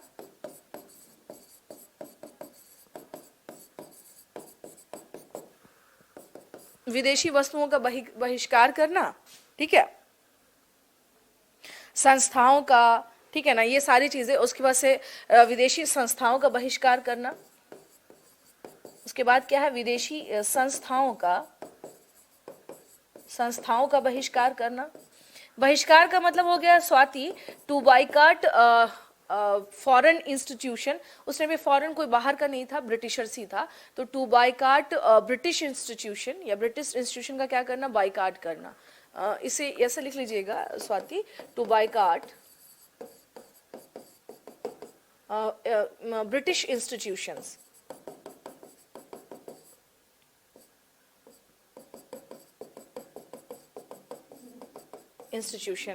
ठीक है ना। टू बॉयकॉट क्या था, ब्रिटिश इंस्टीट्यूशन, जो भी ब्रिटिश विदेशी जो भी संस्थाएं हैं उनका क्या करिए आप, उसका बहिष्कार करें। तो दो तरह के वर्क बेसिकली क्या किए गए थे, इसको नकारात्मक भी कहा जाता है, और हाँ एक चीज और है, जो बाइकाट है ना, ध्यान रखिएगा, इसको नकारात्मक कार्य भी कहा जाता है। मैंने क्या कहा, बीपीएससी आपसे क्या कर सकता है, may be conceptual based question पूछ सकता है कि कांग्रेस पार्टी यानी कि असहयोग आंदोलन में रचनात्मक कार्य में क्या थे। तो देखिएगा, याद रखिएगा, अगर चरखा बनेगा तो चरखा का वितरण होगा तो खादी का निर्माण होगा या नहीं होगा। हाँ जी, इस पॉइंट में खादी का निर्माण आएगा या नहीं आएगा, आएगा ना। तो याद रखिएगा, अगर क्वेश्चन में आपके अगर ऑप्शन में ये रहता है कि रचनात्मक कार्यों में ये भी था खादी का निर्माण, अब ये मत वहां सोचने लग जाइएगा अरे मैम ने तो बताया ही नहीं था। अरे बाबा, चरखा जब वितरण होगा तो ऑब्वियस सी बात है खादी का निर्माण होगा। अखिल भारतीय कांग्रेस समिति का गठन, अगर आपका क्वेश्चन ये रहता है कि इस आंदोलन के द्वारा अत्यधिक लोगों को कांग्रेस पार्टी से जोड़ने का भी क्या था, एक प्लान था, तो बिल्कुल था, क्योंकि अखिल भारतीय का मतलब ही हो जाता है ऑल इंडिया लेवल पे सबको कनेक्ट करना, और जितना कनेक्ट होंगे ये आंदोलन उतना ही ज्यादा क्या होगा, मजबूत होगा, होगा ना। सेम वैसे ही क्या है यहाँ पर, स्वदेशी का प्रचार। स्वदेशी का मतलब ये होता है कि अपने यहाँ की वस्तुओं का हम क्या करेंगे, प्रमोशन करेंगे। इट मीन्स कि बाइकाट इसमें ऑलरेडी क्या है, छुपा हुआ है, और जो भी विदेशी वस्तुएं, संस्थाएं, ये सारी चीजें क्या होंगी, हम लोग क्या करेंगे, उसे उसका बाइकाट करेंगे, बहिष्कार करेंगे, ठीक है। और इसमें एक चीज और बताइए मुझे, देखिए जैसे स्वदेशी का प्रचार है ना, तो इस स्वदेशी, अगर आपका मान लीजिए हो सकता है एक पॉइंट ये हो जाए कि असहयोग आंदोलन में हिंदी भाषा के प्रयोग पर बल दिया गया था, अब बताइए सही है या गलत है? सही है ना। तो अगर समझिएगा इसको करना क्या है, इस तरीके से हैंडल करिएगा थोड़ा सा। देखिए खास तौर से मैं आपको बता दूं, मॉडर्न इंडिया में ना थोड़ा सा तार्किक एनालॉजिकल तरीके से क्या करिएगा, सोचने की एनालिटिकल अप्रोच अपनाइएगा। अगर इसमें स्वदेशी है, स्वदेशी का मतलब हो गया हिंदी भाषा का प्रचार, यानी हिंदी भाषा का हम प्रयोग करेंगे, ठीक है ना। ये भी इसमें क्या है, छुपा हुआ है ना। To use Hindi language, to use Hindi language, ये क्या है, इसमें ऑलरेडी क्या है, इसमें छुपा हुआ है, इसमें निहित है। तो ये चीजें आपको ध्यान में रखनी है। अगर ये रहा या हिंदी भाषा का प्रचार करना स्वदेशी आंदोलन का एक अंग था या नहीं था? ऐप वाले, हाँ जी ऐप वाले, संजय क्या गया, अरमान, स्वाति, बताइए जरा, है ना। तो करना क्या है कि अगर इस तरह से क्वेश्चन, आज आप लोग थे कहाँ, भावना, शिल्पी, विष्णु अभी दिख रहे हैं, उतना देर से लेट ज्वाइन किया है क्या आप लोगों ने? नाजिम, सबके सब लेट आए लग रहा है, ठीक है ना। तो ये चीज ध्यान रखना है, हिंदी भाषा का प्रयोग, स्वदेशी का प्रचार, चरखा का मतलब खादी का बनाना, ये इसको ना उस तरीके से सोच लीजिएगा। अच्छा नेटवर्क इशू था, ओके ओके। तो बस इसको करना क्या है, ये कॉन्सेप्चुअल क्लियरिटी है, मैं बता दे रही हूँ, क्योंकि मॉडर्न इंडिया के जो क्वेश्चंस है स्पेशली आपके बीपीएससी में सम टाइम वो कॉन्सेप्चुअल बेसिस आ जाते हैं। आप अगर क्वेश्चन देखेंगे तो आपको समझ में आ जाएगा। तो उस कॉन्सेप्ट क्लियरिटी को क्या करना है, आपको अपनी तरफ से सही रखना है, ठीक है ना। तो यहाँ पर करना क्या है कि इस तरह से चीजों का क्या है कि वहां पर क्या किया गया था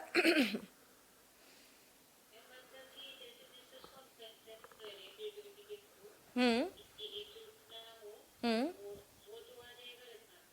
हाँ हाँ हाँ हाँ हाँ हाँ बिल्कुल, बस यही है, ये ध्यान रखिए, ये नकारात्मक वर्ग में था। इसको कई जगह बहुत अच्छे अच्छे जो राइटर्स हैं वो भी मानते हैं कि बहिष्कार कम नेगेटिव, मतलब दो वर्ग चल रहा था बेसिकली कांग्रेस का जो रखा गया था प्रपोजल में, that first one is creative work and the second one is negative work. Negative में क्या था भाई, इसमें तो नेगेटिव में ये था कि इनका बॉयकॉट करना, जितने भी सामान, वस्तुएं, संस्थाएं, ये सारी चीजें, ठीक है। चलिए इसमें नेक्स्ट अब हम लोग आते हैं, ये क्या था आपका जिसके बारे में हम लोग बात किए, हम लोग ये कर रहे हैं। अच्छा एक क्वेश्चन आप लोग का ये भी हो सकता है कि तिलक कोष की स्थापना किसमें की गई थी? तिलक कोष 1920 में देखिए था क्या, तिलक फंड। 1920 में क्या होता है, बाल गंगाधर तिलक की मृत्यु हो जाती है, ठीक है। तो इसी वजह से क्या किया गया था, इस आंदोलन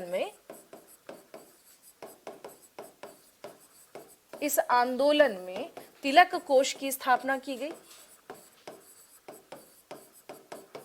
तिलक कोष की क्या की गई, स्थापना की गई।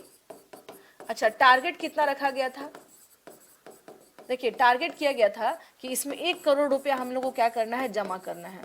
कितना जमा करना है, 1 करोड़ जमा करना है, ठीक है। और जमा करके क्या करना है, ठीक है, जमा करना है टू कलेक्ट 1 करोड़ रुपी,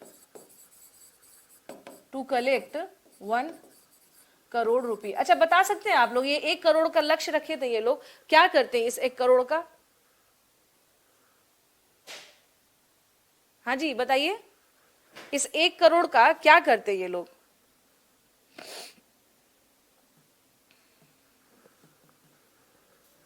सोचने लग गए सब लोग। ब्रिटिश इसमें देखिए, इसमें इन लोगों ने टारगेट रखा था, अप्रोक्स इन लोगों ने रखा था कि 20 लाख के आसपास में क्या करेंगे हम लोग, इन लोगों ने एक उद्देश्य रखा और इंस्टीट्यूशन बनाने में। हाँ, तो ध्यान रखिएगा इसमें था क्या कि हम लोग इसमें करेंगे क्या कि 20 लाख चरखे, मतलब एक टारगेट रखा था कि 1 करोड़ जमा करके 20 लाख के आसपास क्या करेंगे, चरखे जो है चरखों का वितरण करेंगे। ठीक है ना, चरखों का वितरण करेंगे, चरखों का वितरण करेंगे, यानी कि डिस्ट्रीब्यूशन का काम करेंगे इसमें।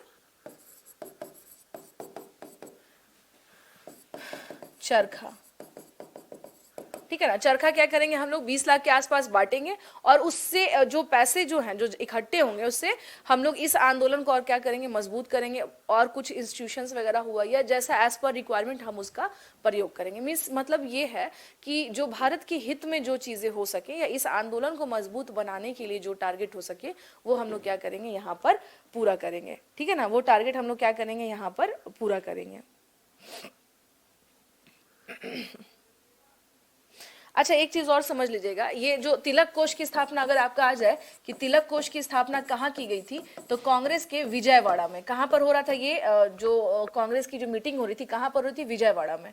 यहीं पर, यानी कि यहीं पर गांधी जी से किसी ने कहा कि जो आप खादी बोलते हैं गांधी जी, तो खादी तो बहुत महंगा है, मैं तो खादी को इस्तेमाल ही नहीं कर पाता हूँ क्योंकि मेरे पास इतने पैसे नहीं है।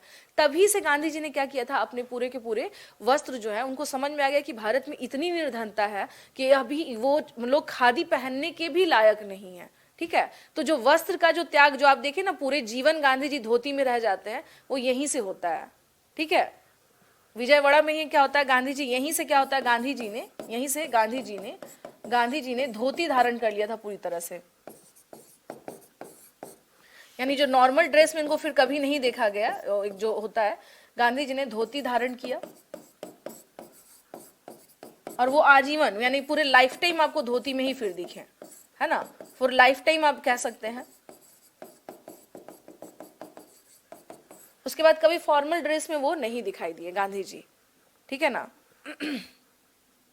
अच्छा, एक चीज और आता है कि विदेशी कपड़ों की होलियां किसमें जलाई गई थी, एक क्वेश्चन आता है, तो याद रखिएगा इसमें, यानी इस आंदोलन में क्या किया गया था, विदेशी कपड़ों, इस आंदोलन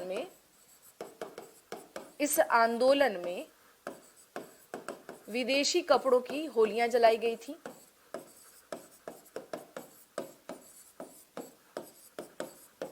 होलियां जलाई गई थी।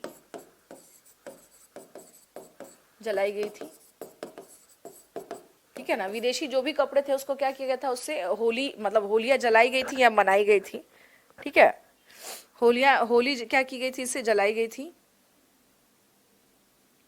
और सबसे सक्सेसफुल क्या रहा, बंगाल में शिक्षा का बहिष्कार। याद रखिएगा, सबसे सक्सेसफुल की बात करें, सबसे सक्सेसफुल क्या रहा, बंगाल में शिक्षा का बहिष्कार। बंगाल में शिक्षा का बहिष्कार, शिक्षा का बहिष्कार। ये समझ में आया आप लोगों को, यानी असहयोग आंदोलन के बारे में हम लोग देखिए अगर बात कर रहे हैं तो हम लोग क्या देख रहे थे कि देखिए 2 टारगेट बनाया गया, नेगेटिव और क्रिएटिव। नेगेटिव बता ही दिया मैंने और क्रिएटिव भी बता दिया आप लोगों को। ठीक है, तो इसी टाइम पर क्या होता है कि 1920 में ही हम लोग क्या देखते हैं कि बाल गंगाधर तिलक की मृत्यु हो जाती है, तो उनके मेमोरी में एक तिलक कोष की स्थापना की गई थी विजयवाड़ा में।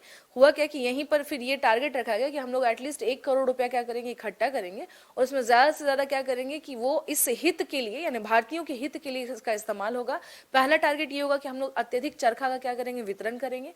दूसरा ये था कि अगर इंस्टीट्यूशन वगैरह ये इस चीजें अगर बन सकते तो हम उसमें भी खर्च करेंगे। तो चूंकि अखिल भारतीय स्तर पर कर रहे हैं तो ऑब्वियस सी बात है खर्च तो आएगा ही मूवमेंट में, तो ये टारगेट किया गया था। उसके अलावा हम लोग क्या देखते हैं यहाँ पर कि ये जो आंदोलन था इसमें बड़े लेवल पर जो भी विदेशी कपड़े थे या ब्रिटिशर्स के द्वारा जो कपड़े आते थे उन सबको क्या किया गया था, बड़े लेवल पर जलाया किया गया, बर्न, मतलब उसको जो क्लोथ्स थे उसको बर्न किया गया।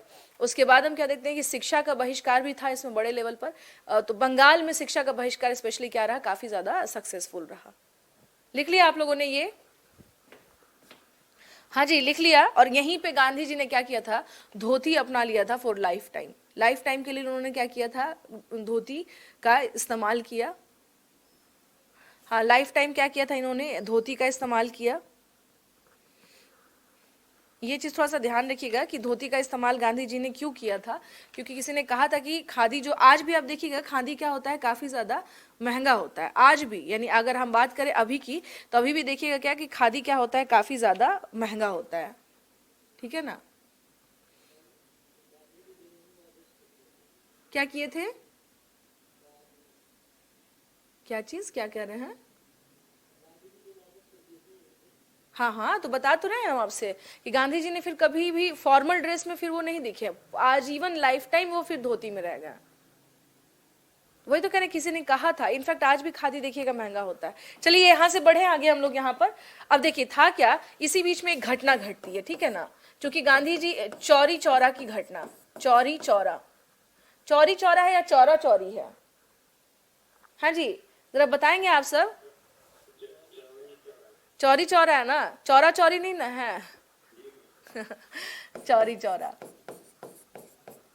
चौरी चौरा घटनाकांड या, हाँ जी, ठंड में भी गांधी जी उसके बाद से कभी भी नॉर्मल ड्रेस जो एक होता है ना, फॉर्मल जो हम लोग पहनते हैं, वो गांधी जी ने फिर कभी पहना ही नहीं। जो यहाँ त्यागा वो आज तक त्यागा। अगर आपका एक क्वेश्चन बन जाए कि गांधी जी ने वस्त्रों का त्याग यानी धोती को अपनाया उन्होंने कौन से आंदोलन के दौरान? असहयोग आंदोलन के दौरान। ठीक है, चौरी चौरा इंसिडेंट।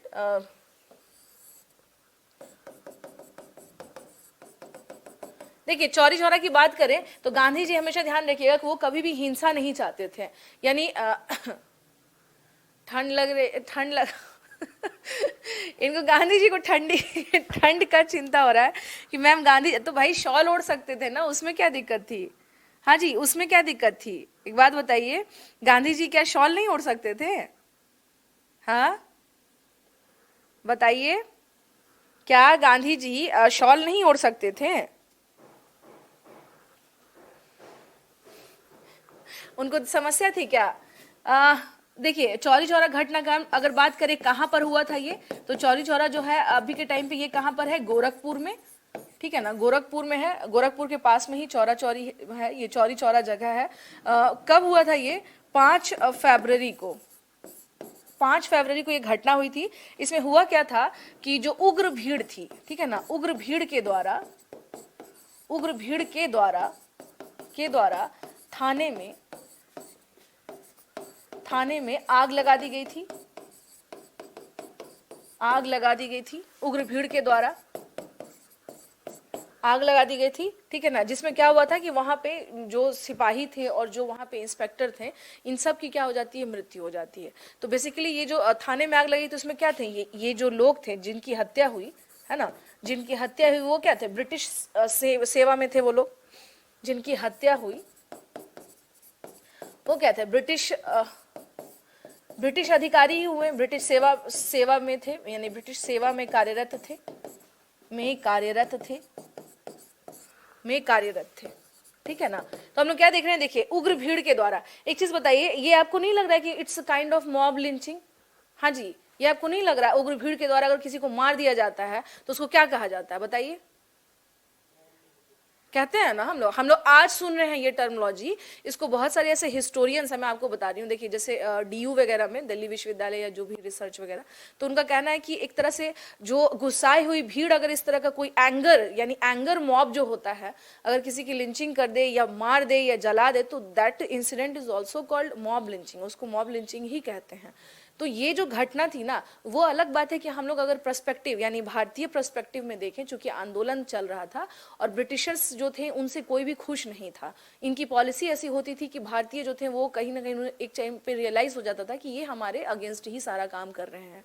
ठीक है, तो ये जो भीड़ गुस्सा करके जो डिसीजन लेती है, तो इसका एक कारण था कि बहुत दिनों से चला आ रहा है इन लोगों का जो रवैया था, जिसके कारण इन लोगों ने क्या किया था? ये काम किया था। बट समस्या ये थी कि गांधी जी को ये चीजें सबसे ज्यादा नागवार गुजरी और इन्होंने 12 फरवरी 1920 को इस आंदोलन को वापस लेने का निर्णय लिया कि हम जो है इस आंदोलन को क्या कर रहे हैं? वापस ले रहे हैं। ठीक है, ठीक है, तो इसमें क्या हुआ था? इसका कारण यानी इसका जो इससे का आउटपुट क्या रहा कि गांधी जी ने इस आंदोलन को वापस ले लिया, वापस ले लिया। कब ले लिया था भाई ये? तो देख लीजिए 12 फैब, कब की बात हो रही है? 12 फैब 1922 को। कब की बात हो रही है ये लो? 12 फैब 1922 को क्या हो रहा है? गांधी जी ने क्या किया था? इस आंदोलन को वापस ले लिया 1922 को। 12 Feb 19 it means Gandhi ji withdrew this movement. Gandhi जी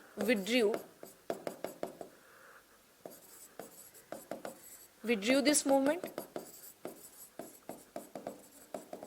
गांधी जी ने क्या किया? इस मूवमेंट को वापस ले लिया। कब ले लिया इन्होंने? घोषणा कब की? 12 फरवरी 1922 को। इनका कहना था कि इसमें हिंसा का प्रयोग हुआ है। इनका क्या कहना था? कि इसमें हिंसा का प्रयोग हुआ है, जो हमारे क्या है? प्रिंसिपल के अगेंस्ट है, हिंसा का प्रयोग हुआ है, ठीक है ना। और जो हमारा क्या है? सैद्धांतिक, जो हमारा रूल्स है, जो हमारे सैद्धांतिक नियम के विरुद्ध है ना। यानी सैद्धांतिक मतलब हमारा बेसिक प्रिंसिपल ही है कि हमें we are not going to use any kind of violence in our movement. Basic principles के क्या था? ये अगेंस्ट था। ये क्या था? ये अगेंस्ट था, अगेंस्ट था, है ना। यानी कि not used any kind of, not used any kind of, या not used violence, any kind of नहीं, not used violence, violence in movement. ये क्या था इनका? बेसिकली इनका क्या था? ये बेसिक प्रिंसिपल था। ये क्या था इनका? बेसिक प्रिंसिपल्स था, ठीक है। तो ये ध्यान रखिएगा, चौरी चौरा का जो घटनाकांड हो रहा है, ये क्या देख रहे हैं हम लोग? देखिए 5 फरवरी 1922, कब की बात है? ये 1922 की घटना है। ये घटना घटी, उग्र भीड़ के द्वारा क्या की गई? जो ब्रिटिश थाना था उसमें आग लगा दी गई। इससे क्या हो गए थे? उसमें जो लोग थे उनकी क्या हो जाती है? मृत्यु हो जाती है। ये जब घटनाक्रम गांधी जी को पता चलता है तो उन्होंने कहा कि यहाँ तो आपने हिंसा का प्रयोग कर लिया, जो हमारे बेसिक प्रिंसिपल्स के क्या है? खिलाफ है। इसको ध्यान में रखते हुए गांधी जी ने ये कहा कि हम इस मूवमेंट को क्या कर रहे हैं? वापस ले रहे हैं। और 12 फरवरी 1922 को गांधी जी ने अनाउंस कर दिया कि हम विड्रू कर रहे हैं असहयोग आंदोलन।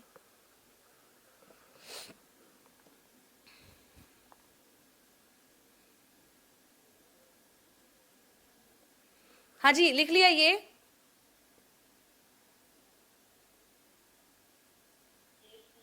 लिख लिया? यहां तक कोई दिक्कत तो नहीं ना समझने में? ये घटनाक्रम समझ में आ रहा है ना कि कैसे चल रहा है ये सभी इंसिडेंट? ठीक है ना। हाँ, तो यहाँ पर देखिए ये हो गया चौरी चौरा घटना के बाद हम लोग क्या देखते हैं? देखिए 10 मार्च, याद रखिएगा कब? 10 मार्च गांधी जी ने सुनाया ये। 10 मार्च 1922 को गांधी जी को अरेस्ट कर लिया गया।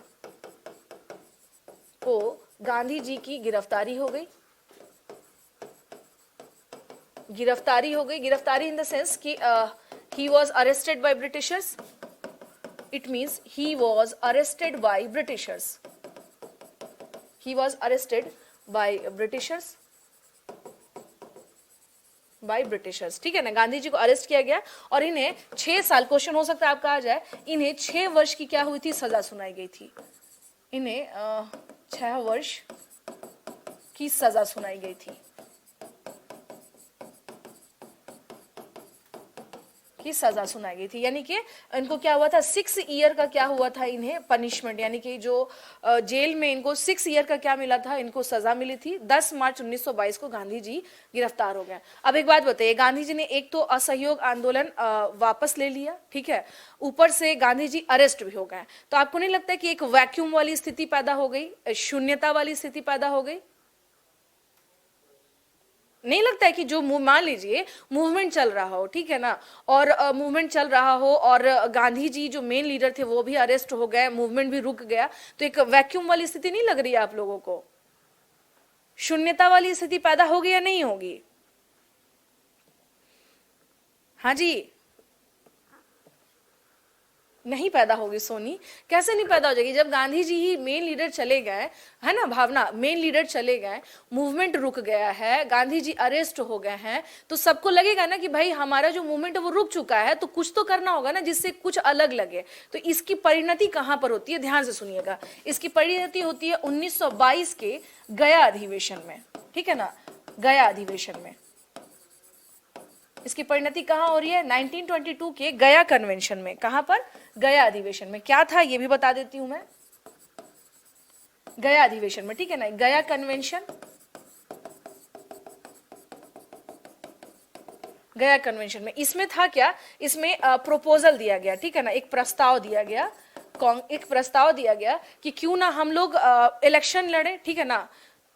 दूसरा महान आत्मा कोई तो इसका कोई दूसरा अच्छा अच्छा, सुनिए एक चीज बता रही हूं मैं आपसे कि हुआ क्या कि इसमें प्रपोजल दिया गया कि ऐसा करते हैं, इसी कांग्रेस पार्टी में ही ध्यान दीजिएगा, दो विचारधारा पनपने लगी। एक तो सबको लगने लगा कि मूवमेंट रुक चुका है, तो ऐसे कंडीशन में हुआ क्या कि कांग्रेस पार्टी के ही कुछ लोग जो थे उनका ये मानना था कि क्यों ना हम लोग निर्वाचन के आधार पर, यानी इलेक्शन के आधार पर हम लोग इलेक्शन लड़े और भारतीयों के जो प्रॉब्लम्स है वो हम लोग क्या करें, सॉर्ट आउट करें, यानी ब्रिटिशर्स की संस्था में ही खुद को पार्टिसिपेशन के द्वारा भारतीयों की समस्या का निदान हम लोग कर सकते हैं। और इसकी परिणति कहां होती है, 1922 के गया अधिवेशन में, गया कन्वेंशन में, ठीक है ना।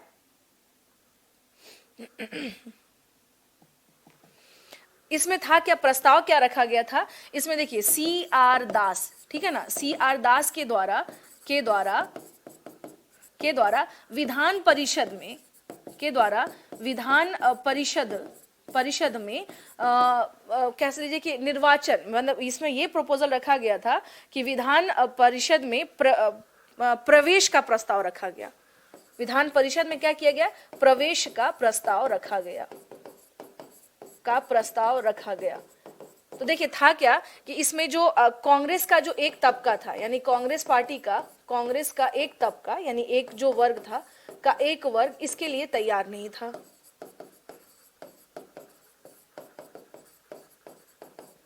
इसके लिए तैयार नहीं था, ठीक है ना। इसमें क्या हम लोग देख रहे हैं, कांग्रेस का जो एक वर्ग है वो इसके लिए क्या था, तैयार नहीं था। C.R. दास के बारे में बात करें तो इन्होंने ही प्रपोजल दिया था कि क्यों ना हम लोग विधान परिषद में क्या करें, प्रवेश करें, उसके लिए जरूरी कि हम लोग इलेक्शन वगैरह लड़े, नॉमिनेट हों और हम लोग भारतीयों की समस्याओं को वहां तक पहुंचाएं। तो ये C.R. दास का प्रपोजल था, ठीक है ना, ये क्या था, C.R. दास का प्रपोजल था। अभी इस प्रपोजल को मैंने क्या कहा कि कांग्रेस का जो एक वर्ग था इसके लिए तैयार नहीं था। इट मींस कि a group of Congress party leaders was not accepted this proposal. याद रखिएगा, a group of Congress party leaders was not accepted this proposal. They don't want to enter in legislative council. उनका मानना था कि हम लेजिस्लेटिव काउंसिल में नहीं जाएंगे, ना तो हमें ब्रिटिशर्स के इस सब चीजों में हमें विश्वास है, क्योंकि है तो उनकी संस्था, तो कुछ भी फेवरेबल नहीं होने वाला है। क्लियर है। तो इसकी कहानी क्या होती है, ये 1922 का प्रपोजल हम लोग क्या देखते हैं, मार्च 1903 में या 1923 में, याद रखिएगा, मार्च 1923 में एक नए पार्टी स्वराज पार्टी का क्या होता है, गठन होता है। यानी अब जो है, एक बात बताइए, आपको नहीं लग रहा कि कांग्रेस पार्टी का ये दूसरा विभाजन हुआ? हाँ जी, do you agree that this is the second division of Congress party? हो रहा है ना, यानी फिर से आइडियोलॉजी क्या हो गई, टकरा गई, है ना। परिणति का मतलब होता है भावना, इसका मतलब होता है कि एक तरह से आउटपुट जिसको कह सकते हैं, यानी इसकी परिणति, ये जो कन्वेंशन था ना, इसका आउटपुट ये रहा कि मार्च 1923 में एक नई पार्टी बनती है, that is called Swaraj party. Clear है भावना? स्वराज पार्टी का क्या हो रहा है, गठन हो रहा है। Swaraj party came into existence. और स्वराज पार्टी कब बन रही, मार्च 1923 में। कहां पर, इलाहाबाद में। कहां पर, इलाहाबाद में, ठीक है। इलाहाबाद में स्वराज पार्टी का गठन हुआ था, ठीक है ना। इलाहाबाद में हम लोग क्या देख रहे हैं, स्वराज पार्टी का क्या हुआ, यहां पर गठन हो रहा है। और इसके कौन कौन मेन लीडर है इसमें, C.R. दास और मोतीलाल नेहरू, दो इसके मेन लीडर्स थे। कौन, C.R. दास और मोतीलाल नेहरू। क्लियर है ये? हाँ जी, क्लियर है।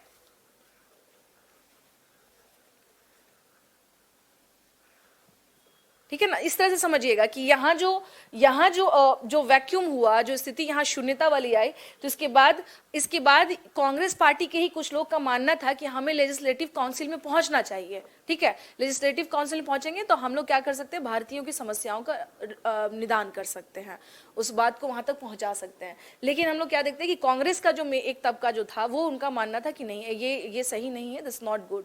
बट इसी की परिणति, यानी इसी का एक आउटपुट हम लोग क्या देख रहे हैं, that Swaraj party came into existence. क्योंकि यहाँ पे फिर से क्या हो गया, आइडियोलॉजिकल कॉन्फ्लिक्ट हो गया, वैचारिक मतभेद उत्पन्न हो गया। एक वर्ग मानता है कि जाना चाहिए, एक वर्ग मानता है कि नहीं जाना चाहिए। ऐसे में एक नई पार्टी बन गई जिसका नाम है स्वराज पार्टी। ठीक है, ऐसे में हम लोग क्या देख रहे हैं, एक नई पार्टी बनी जिसका नाम क्या है, स्वराज पार्टी।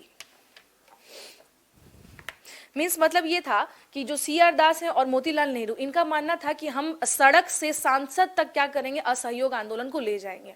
समझ रहे हैं ना आप लोग, सड़क से सांसद तक कहां ले जाएंगे, असहयोग मूवमेंट को। इनका ये मानना था कि हम क्या करेंगे, सड़क से सांसद तक ले जाएंगे किसको, असहयोग आंदोलन को। ठीक है, और इनका मानना था कि हम इलेक्शन, बस इसको समझ लीजिए अभी, चूंकि एग्जाम प्री के पर्पज से मैं आपको बता दे रही हूँ कि ये ध्यान रखिएगा। इनका मानना था इलेक्शन के माध्यम से लेजिस्लेटिव में एंट्री करेंगे और वहां हम असहयोग की बात उठाएंगे। देखिए नजरिया इनका भी सही था, गलत नहीं था, लेकिन ये है कि तरीका सबके क्या होते हैं, अपने डिफरेंट डिफरेंट होते हैं। स्वराज पार्टी का क्या देख रहे हैं हम लोग यहाँ पर, जो है वो क्या हुआ था, गठन हुआ था।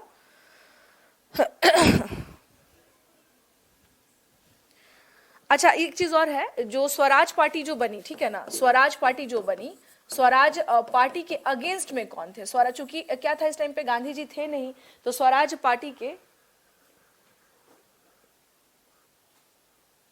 नहीं समीक्षा नहीं कह सकते हैं हम लोग नाजिम, परिणति, अरे बाबा परिणति का मतलब होता है कि इसका रिजल्ट क्या आया। नॉर्मल सी एक बात कहें, इसका रिजल्ट क्या आया, what is the output of that, जो गया कन्वेंशन हुआ, रिजल्ट होता है नाजिम। परिणति का मतलब, समीक्षा का मतलब होता है कि ऑब्जर्व करना, चल के हम लोग इस पे क्या करेंगे, बात करेंगे, देखेंगे कि क्या ये सही है या नहीं है, उसको कहते हैं समीक्षा। ठीक है, तो स्वराज पार्टी का हम लोग क्या देखते हैं कि इसके जो अगेंस्ट में अगर बात करें कि इस विचारों के अगेंस्ट में कौन था, अगेंस्ट यानी कि विरुद्ध में कौन थे, तो डॉक्टर राजेंद्र प्रसाद, ठीक है ना, डॉक्टर राजेंद्र प्रसाद, जवाहरलाल नेहरू, इनफैक्ट सरदार पटेल भी इसमें नहीं फेवर में थे, सरदार पटेल, ये लोग फेवर में नहीं थे, अगेंस्ट में थे ये लोग। स्वराज पार्टी देखिए बन गई, स्वराज पार्टी जब बन गई यहां पर, हाँ जी एक मिनट, क्या कहते हैं, हाँ, छवि यहां तक आपको क्लियर हो रहा है, कहीं कोई दिक्कत तो नहीं है समझने में, ठीक है। अब देखिए था क्या कि नवंबर, स्वराज पार्टी जब बनी है 1923 में बनी है, तो ये ध्यान रखिएगा कि नवंबर 1923 में हम लोग क्या देख रहे हैं, नवंबर 1923 में क्या हो रहा है, इलेक्शन हुआ, ठीक है। नवंबर 1923 में लेजिस्लेटिव काउंसिल के इलेक्शन हुए, जिसमें से स्वराज पार्टी को क्या है, ठीक ठाक सीट मिल गया। केंद्रीय विधानसभा और प्रांतीय विधानसभा में हम लोग क्या देखते हैं, 47 सीट पर ये लोग आ चुके थे, इनको लगभग 47 सीटें मिल गई। तो एक बड़ा अचीवमेंट था इनका, ये क्या था, एक बड़ा अचीवमेंट था,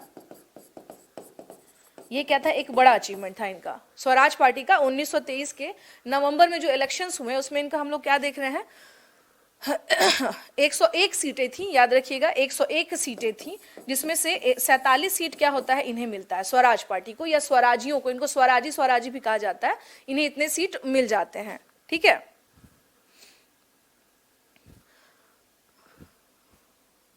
अब देखिए था क्या, अब देखिए अब इसके आगे बढ़ते हैं।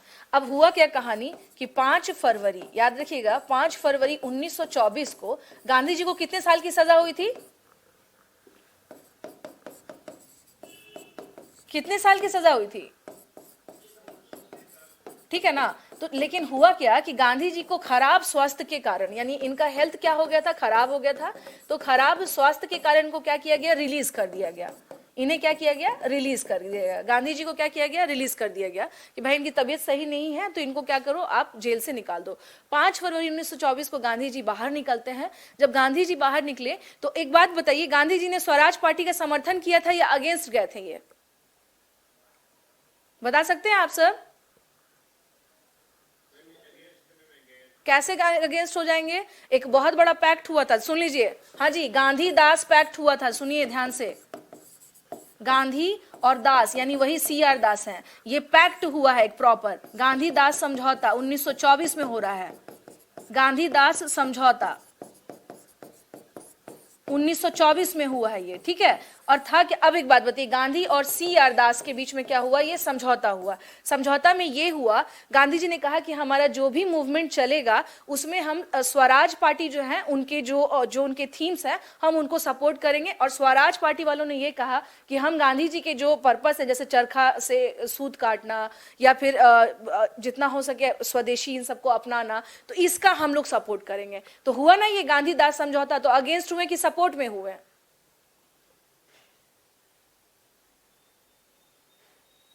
हाँ जी बताइए। अगेंस्ट हुए कि सपोर्ट में हुए? समझ गए ना आप लोग, सपोर्ट में हुए। यहां पर एक क्वेश्चन मैं आप लोगों को और बता देती हूं। आप लोगों ने सुना होगा कि कांग्रेस पार्टी का एकमात्र कन्वेंशन जो कि गांधी जी ने उसकी अध्यक्षता की थी, कब की थी बता सकते हैं? बताइए। बेलगांव कर्नाटका में किया था ना, उसी बेलगांव में ये CR दास यानी गांधी दास पैक्ट हुआ था। क्लियर हो गया? समझ गए ना? यानी जो 1924 में, देखिए एक क्वेश्चन यहां पर यह है कि गांधी जी के द्वारा एकमात्र ही कन्वेंशन जिसकी अध्यक्षता की गई थी बेलगांव में 1924 में, वहीं पर होता है ये गांधी दास समझौता। ठीक है, गांधी जी के द्वारा 1924 में बेलगांव, इसे हटा दूं, बेलगांव में क्या किया गया था, एक मिनट रुक जाइए। बेलगांव में एकमात्र मतलब कांग्रेस पार्टी का क्या की गई थी, अध्यक्षता की गई थी बेलगांव में। कांग्रेस पार्टी की अध्यक्षता की गई थी, अध्यक्षता की गई थी। ठीक है, और यहीं पर क्या हुआ था, गांधी दास पैक्ट हुआ था। स्वाति क्लियर है ये? Swati is it clear? यहीं पर क्या हुआ था स्वाति, गांधी दास पैक्ट हुआ था 1924 में। हाँ जी स्वाति इज इट क्लियर? कोई दिक्कत तो नहीं है ना समझने में? 1900, अब याद यही रखना है कि गांधी जी छूटे हैं 5 फरवरी 1924 को। उसके बाद गांधी जी स्वराज्यों से मुलाकात होती है इनकी, और उनको इनके विचार सही लगे। गांधी जी ने कहा कि नहीं इनका ठीक है, कोई दिक्कत नहीं, अगर ये इस माध्यम से भी, चूंकि ये भी तो असहयोग के भी बढ़ाना चाह रहे हैं तो गलत कहाँ है। तो गांधी जी ने सपोर्ट किया, बोला ठीक है। और गांधी जी ने जो कन्वेंशन की अध्यक्षता की बेलगांव में 1924 में, तो उसमें ही गांधी दास पैक्ट हुआ था। ये वही दास हैं CR दास, चित्तरंजन दास, जिनके बीच में पैक्ट हुआ। और इसमें ये हुआ था कि गांधी जी का कहना था कि कांग्रेस पार्टी के लोग स्वराजियों के बारे में क्या करेंगे, जो इनका थीम है उसको अपनाएंगे, और जो स्वराजी हैं वो गांधी जी के थीम को अडॉप्ट करेंगे। यही था Gandhi Das pact. Swati is it clear? यहां तक समझ में आ गया?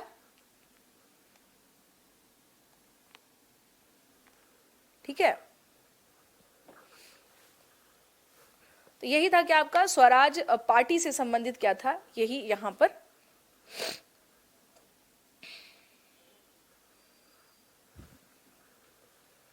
ठीक है, लिख लिया? नीरज लिख लिया आपने? चीजों को देखिए करना क्या है, मैंने क्या कहा कि सबसे मजेदार इंटरेस्टिंग मॉडर्न इंडिया क्यों है, उसको जितना ज्यादा लिंकअप करते जाएंगे ना आपको चीजें उतनी मजेदार लगने लगेंगी, है ना। पढ़ने का मजा तभी है मॉडर्न इंडिया, आधुनिक भारत, जब आपको उसका लिंक समझते चलाएंगे कि हाँ ऐसे चल रहा है, ऐसे चल रहा है, घटना ऐसे चल रही है। ठीक है, रटिए मत, हर टाइम रटने की जरूरत नहीं है, चीजों को ध्यान में रखना है। ठीक है, उसको लिंकअप करते जाइए और आगे जोड़ते जाइए, लिंकअप करते जाइए, आगे जोड़ते जाइए। ऐसे कब तक जोड़ना है, जब तक कि हमें आज़ादी ना मिल जाए, है ना। जब तक कि हमें आज़ादी ना मिल जाए तब तक हमें क्या करना है, ऐसे ही जोड़ना है इसे। चलिए आगे बढ़ते हैं इसमें हम लोग। अब एक चलते चलते में हम लोग अब क्या करें, अब आ जाते हैं साइमन गो बैक। ठीक है, आइए यहां पर आते हैं Simon commission. Simon commission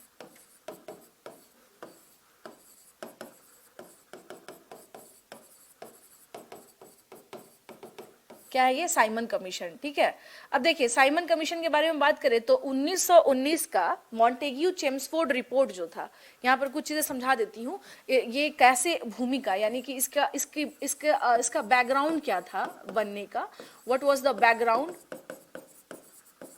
what was the background. ठीक है ना, बैकग्राउंड क्या था, तो देखिए 1919 का याद रखिएगा, 1919 का क्या था, एक मॉन्टेग्यू चेम्सफोर्ड, इसकी भूमिका किसमें थी, मॉन्टेग्यू चेम्सफोर्ड रिपोर्ट में,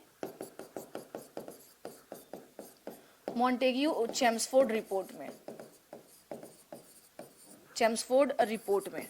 ठीक है, मॉन्टेग्यू चेम्सफोर्ड रिपोर्ट में क्या थी, इसका बैकग्राउंड था, इसमें ये था मॉन्टेग्यू चेम्सफोर्ड। अब देखिए, अब बात करें मॉन्टेग्यू चेम्सफोर्ड से पहले क्या था भाई, तो यहाँ आ जाइए, यहाँ से हम लोग इसको ऐसे ले चलते हैं। ठीक है ना, इसके इसको हम लोग थोड़ा सा क्या करेंगे और थोड़ा सा ऐसे ले जाएंगे कि ये कैसे बना। तो ये बना था 1909 का मार्ले मिंटो रिफॉर्म से। ये किससे बना था? ये बना था 1909 का मार्ले मिंटो रिफॉर्म। इसमें यानी ये जो रिफॉर्म हुआ था, ठीक है, मिंटो जैसा कि आप जान रहे हैं ये क्या था उस टाइम पे,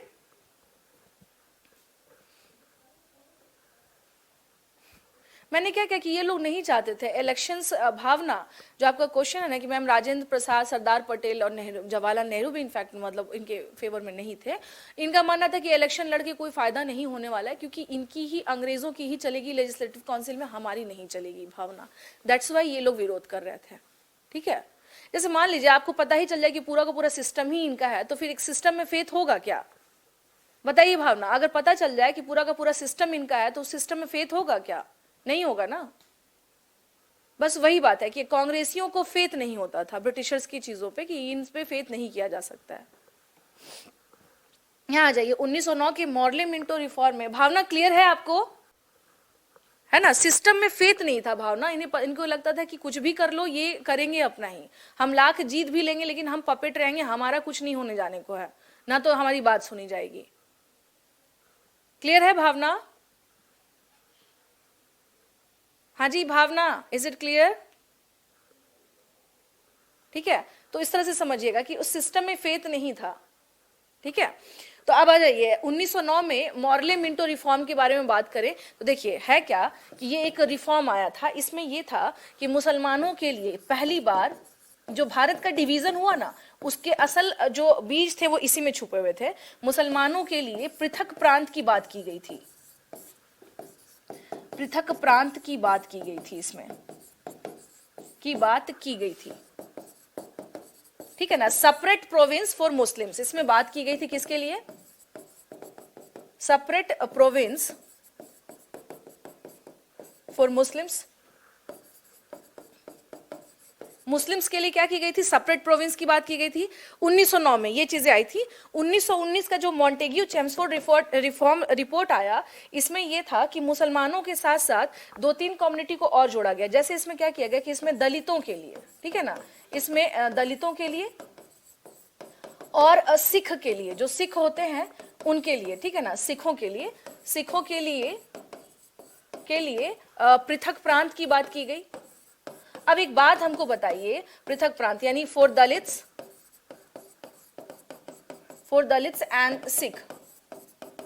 एंड सिक्स। अब एक बात बताइए, और उसके अलावा क्या किया गया था इसमें? ये कहा गया था कि हम रिजर्व्ड यानी आरक्षित और हस्तांतरित करेंगे। क्या करेंगे? चीजों को एक आरक्षित रहेगा, एक हस्तांतरित। अगर आपको याद होगा कि मैंने पहले भी बताया था कि आरक्षित का मतलब होता है कि जो ब्रिटिशर्स अपने पास रख लेते थे, ठीक है ना, और हस्तांतरित मतलब होता था जो लगता था कि काम करनी है वो किसको दे दो? इंडियंस को दे दो।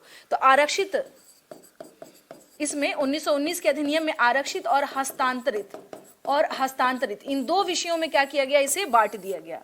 इन दो विषयों में इसे क्या किया गया? बांट दिया गया। ठीक है, तो आपको नहीं लग रहा है इट्स काइंड ऑफ द्वैध शासन? हाँ जी बताइए जरा सा, 1919 का मॉन्टेग्यू चेम्सफोर्ड आपको नहीं लग रहा है कि काइंड ऑफ द्वैध शासन, या फिर लग रहा है ना वैसा ही, है ना, कि आरक्षित कुछ मैटर्स जो है, कुछ आर्टिकल्स जो है, या वो हम अपने पास रखेंगे और कुछ जो है वो भारतीयों को दे देंगे। 1919 का मॉन्टेग्यू चेम्सफोर्ड रिफॉर्म, याद रखिएगा कि इस रिपोर्ट से बहुत सारे लोग नाराज हो गए थे भारतीय। उनका कहना था कि भाई पहले वाले में आप कह रहे हैं मुस्लिम को सेपरेट करो, दूसरे वाले में आप कह रहे हैं दलित और सिख को सेपरेट कर देंगे, तो भारत में बचेगा कौन? समझ रहे हैं ना आप लोग? जब फिर भारत में बचेगा कौन? और इसमें एक क्लॉज और था, सिख के अलावा इनका ये कहना था गैर ब्राह्मण, जो ब्राह्मण नहीं हो, भाई इनको भी अलग प्रांत दे दो, इनको भी अलग दे दो, इनको भी अलग दे दो, तो फिर भारत में बचेगा कौन? समझ रहे हैं ना आप लोग? हाँ जी, क्लियर हो रहा है ये? हाँ, तो बस यही था कि इसमें यही था कि आप इन सब के लिए क्या किया, धीरे धीरे ये एक तरह से बांटने का ये था कि इनके आंदोलन को कमजोर करने के लिए क्या करो, सबको डिवाइड कर दो, सबको डिवीजन कर दो, जिससे क्या होगा, फायदा हो जाएगा। और डिवीजन के लिए क्या करो, ज्यादा से ज्यादा यानी मैक्सिमम लोगों को क्या करो, अलग अलग प्रोविंस बांट दो। अब ऐसी कंडीशन में क्या था कि पहले तो आप मुस्लिम को सेपरेट कर ही रहे थे, साथ के साथ आप दलित, सिख्स और जो नॉन ब्राह्मण्स हैं, आप उन्हें भी क्या कर रहे हैं, अलग करने की बात कर रहे हैं। अब ऐसी कंडीशन में क्या था कि इस रिपोर्ट का बहुत ज्यादा भारत में क्या हुआ कि बहुत बुरे स्तर पे इनको क्या है कि नहीं, ये सही नहीं है, आप जानबूझ के क्या कर रहे हैं, हमें अलग करने की कोशिश कर रहे हैं। अब ऐसी कंडीशन में क्या हुआ कि इसमें एक क्लॉज और था, देखिए मैं इतना डीप में आपको बता इसलिए रही हूं, इसमें एक क्लॉज और था, और वो ये क्लॉज था कि जो हम द्वैध शासन वगैरह लेकर आ रहे हैं और ये सब इस तरह से हम चीजों को जो बांट रहे हैं, इसमें 1919 में ही एक चीज ध्यान रखिएगा, पहली बार बजट पर बोलने का राइट्स दिया गया था लेजिस्लेटिव काउंसिल में कि आप बोल सकते हैं बजट पर, भारतीयों को बजट में बोलने का पहली बार ये राइट मिला था। तो एक क्लॉज और था, वो ये था कि 10 साल बाद, क्या था, 10 वर्ष बाद, 10 वर्ष के बाद इसका यानी मॉन्टेग्यू चेम्सफोर्ड की क्या की जाएगी, बाद इसकी समीक्षा की जाएगी। 10 वर्ष बाद क्या की जाएगी, इसकी समीक्षा। नाजिम, जो अभी आप बोल रहे थे ना समीक्षा, समीक्षा आप जो कह रहे थे ना अभी कि मैम समीक्षा क्या होता है, समीक्षा इन द सेंस कि ऑब्जर्व किया जाएगा कि क्या ये सही से इंप्लीमेंटेशन हुआ है या नहीं हुआ है। यहां तक क्लियर है आप लोगों को? हाँ जी, कहीं भी कंफ्यूजन हो तुरंत पूछ लीजिए, अगर कहीं भी कुछ लग रहा हो कि मैम नहीं समझ में आ रहा तो मुझे पहले बताइए जल्दी से। यहां तक क्लियर है आप लोगों को?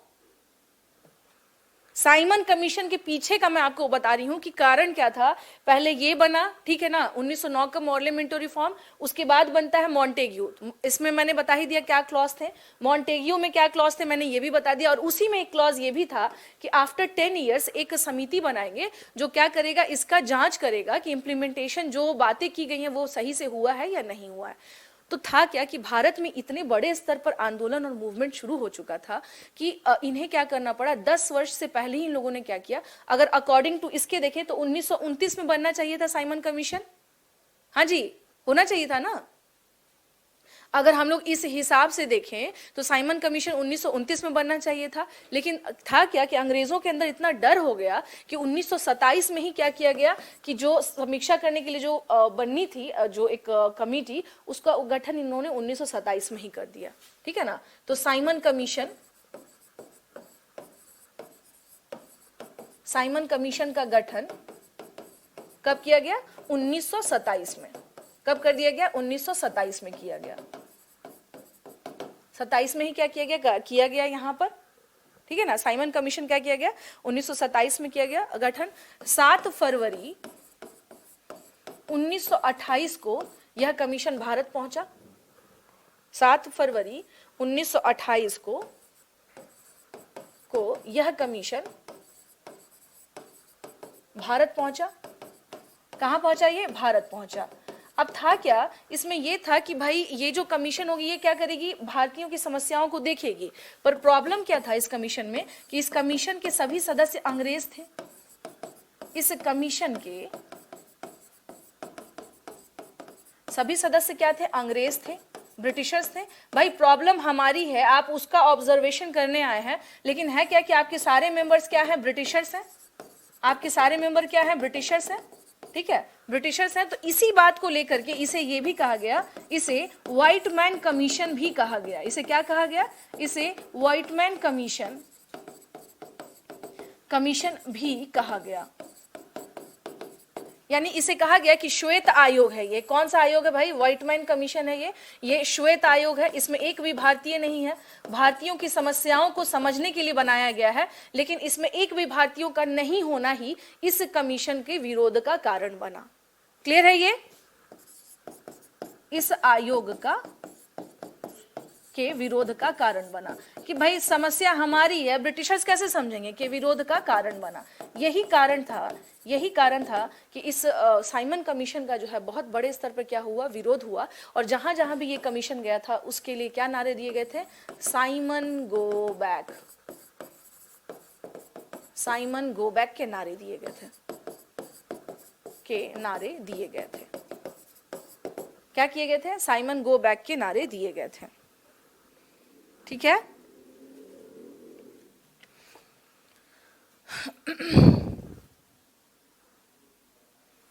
ठीक है, ये लिख लिया आप लोगों ने।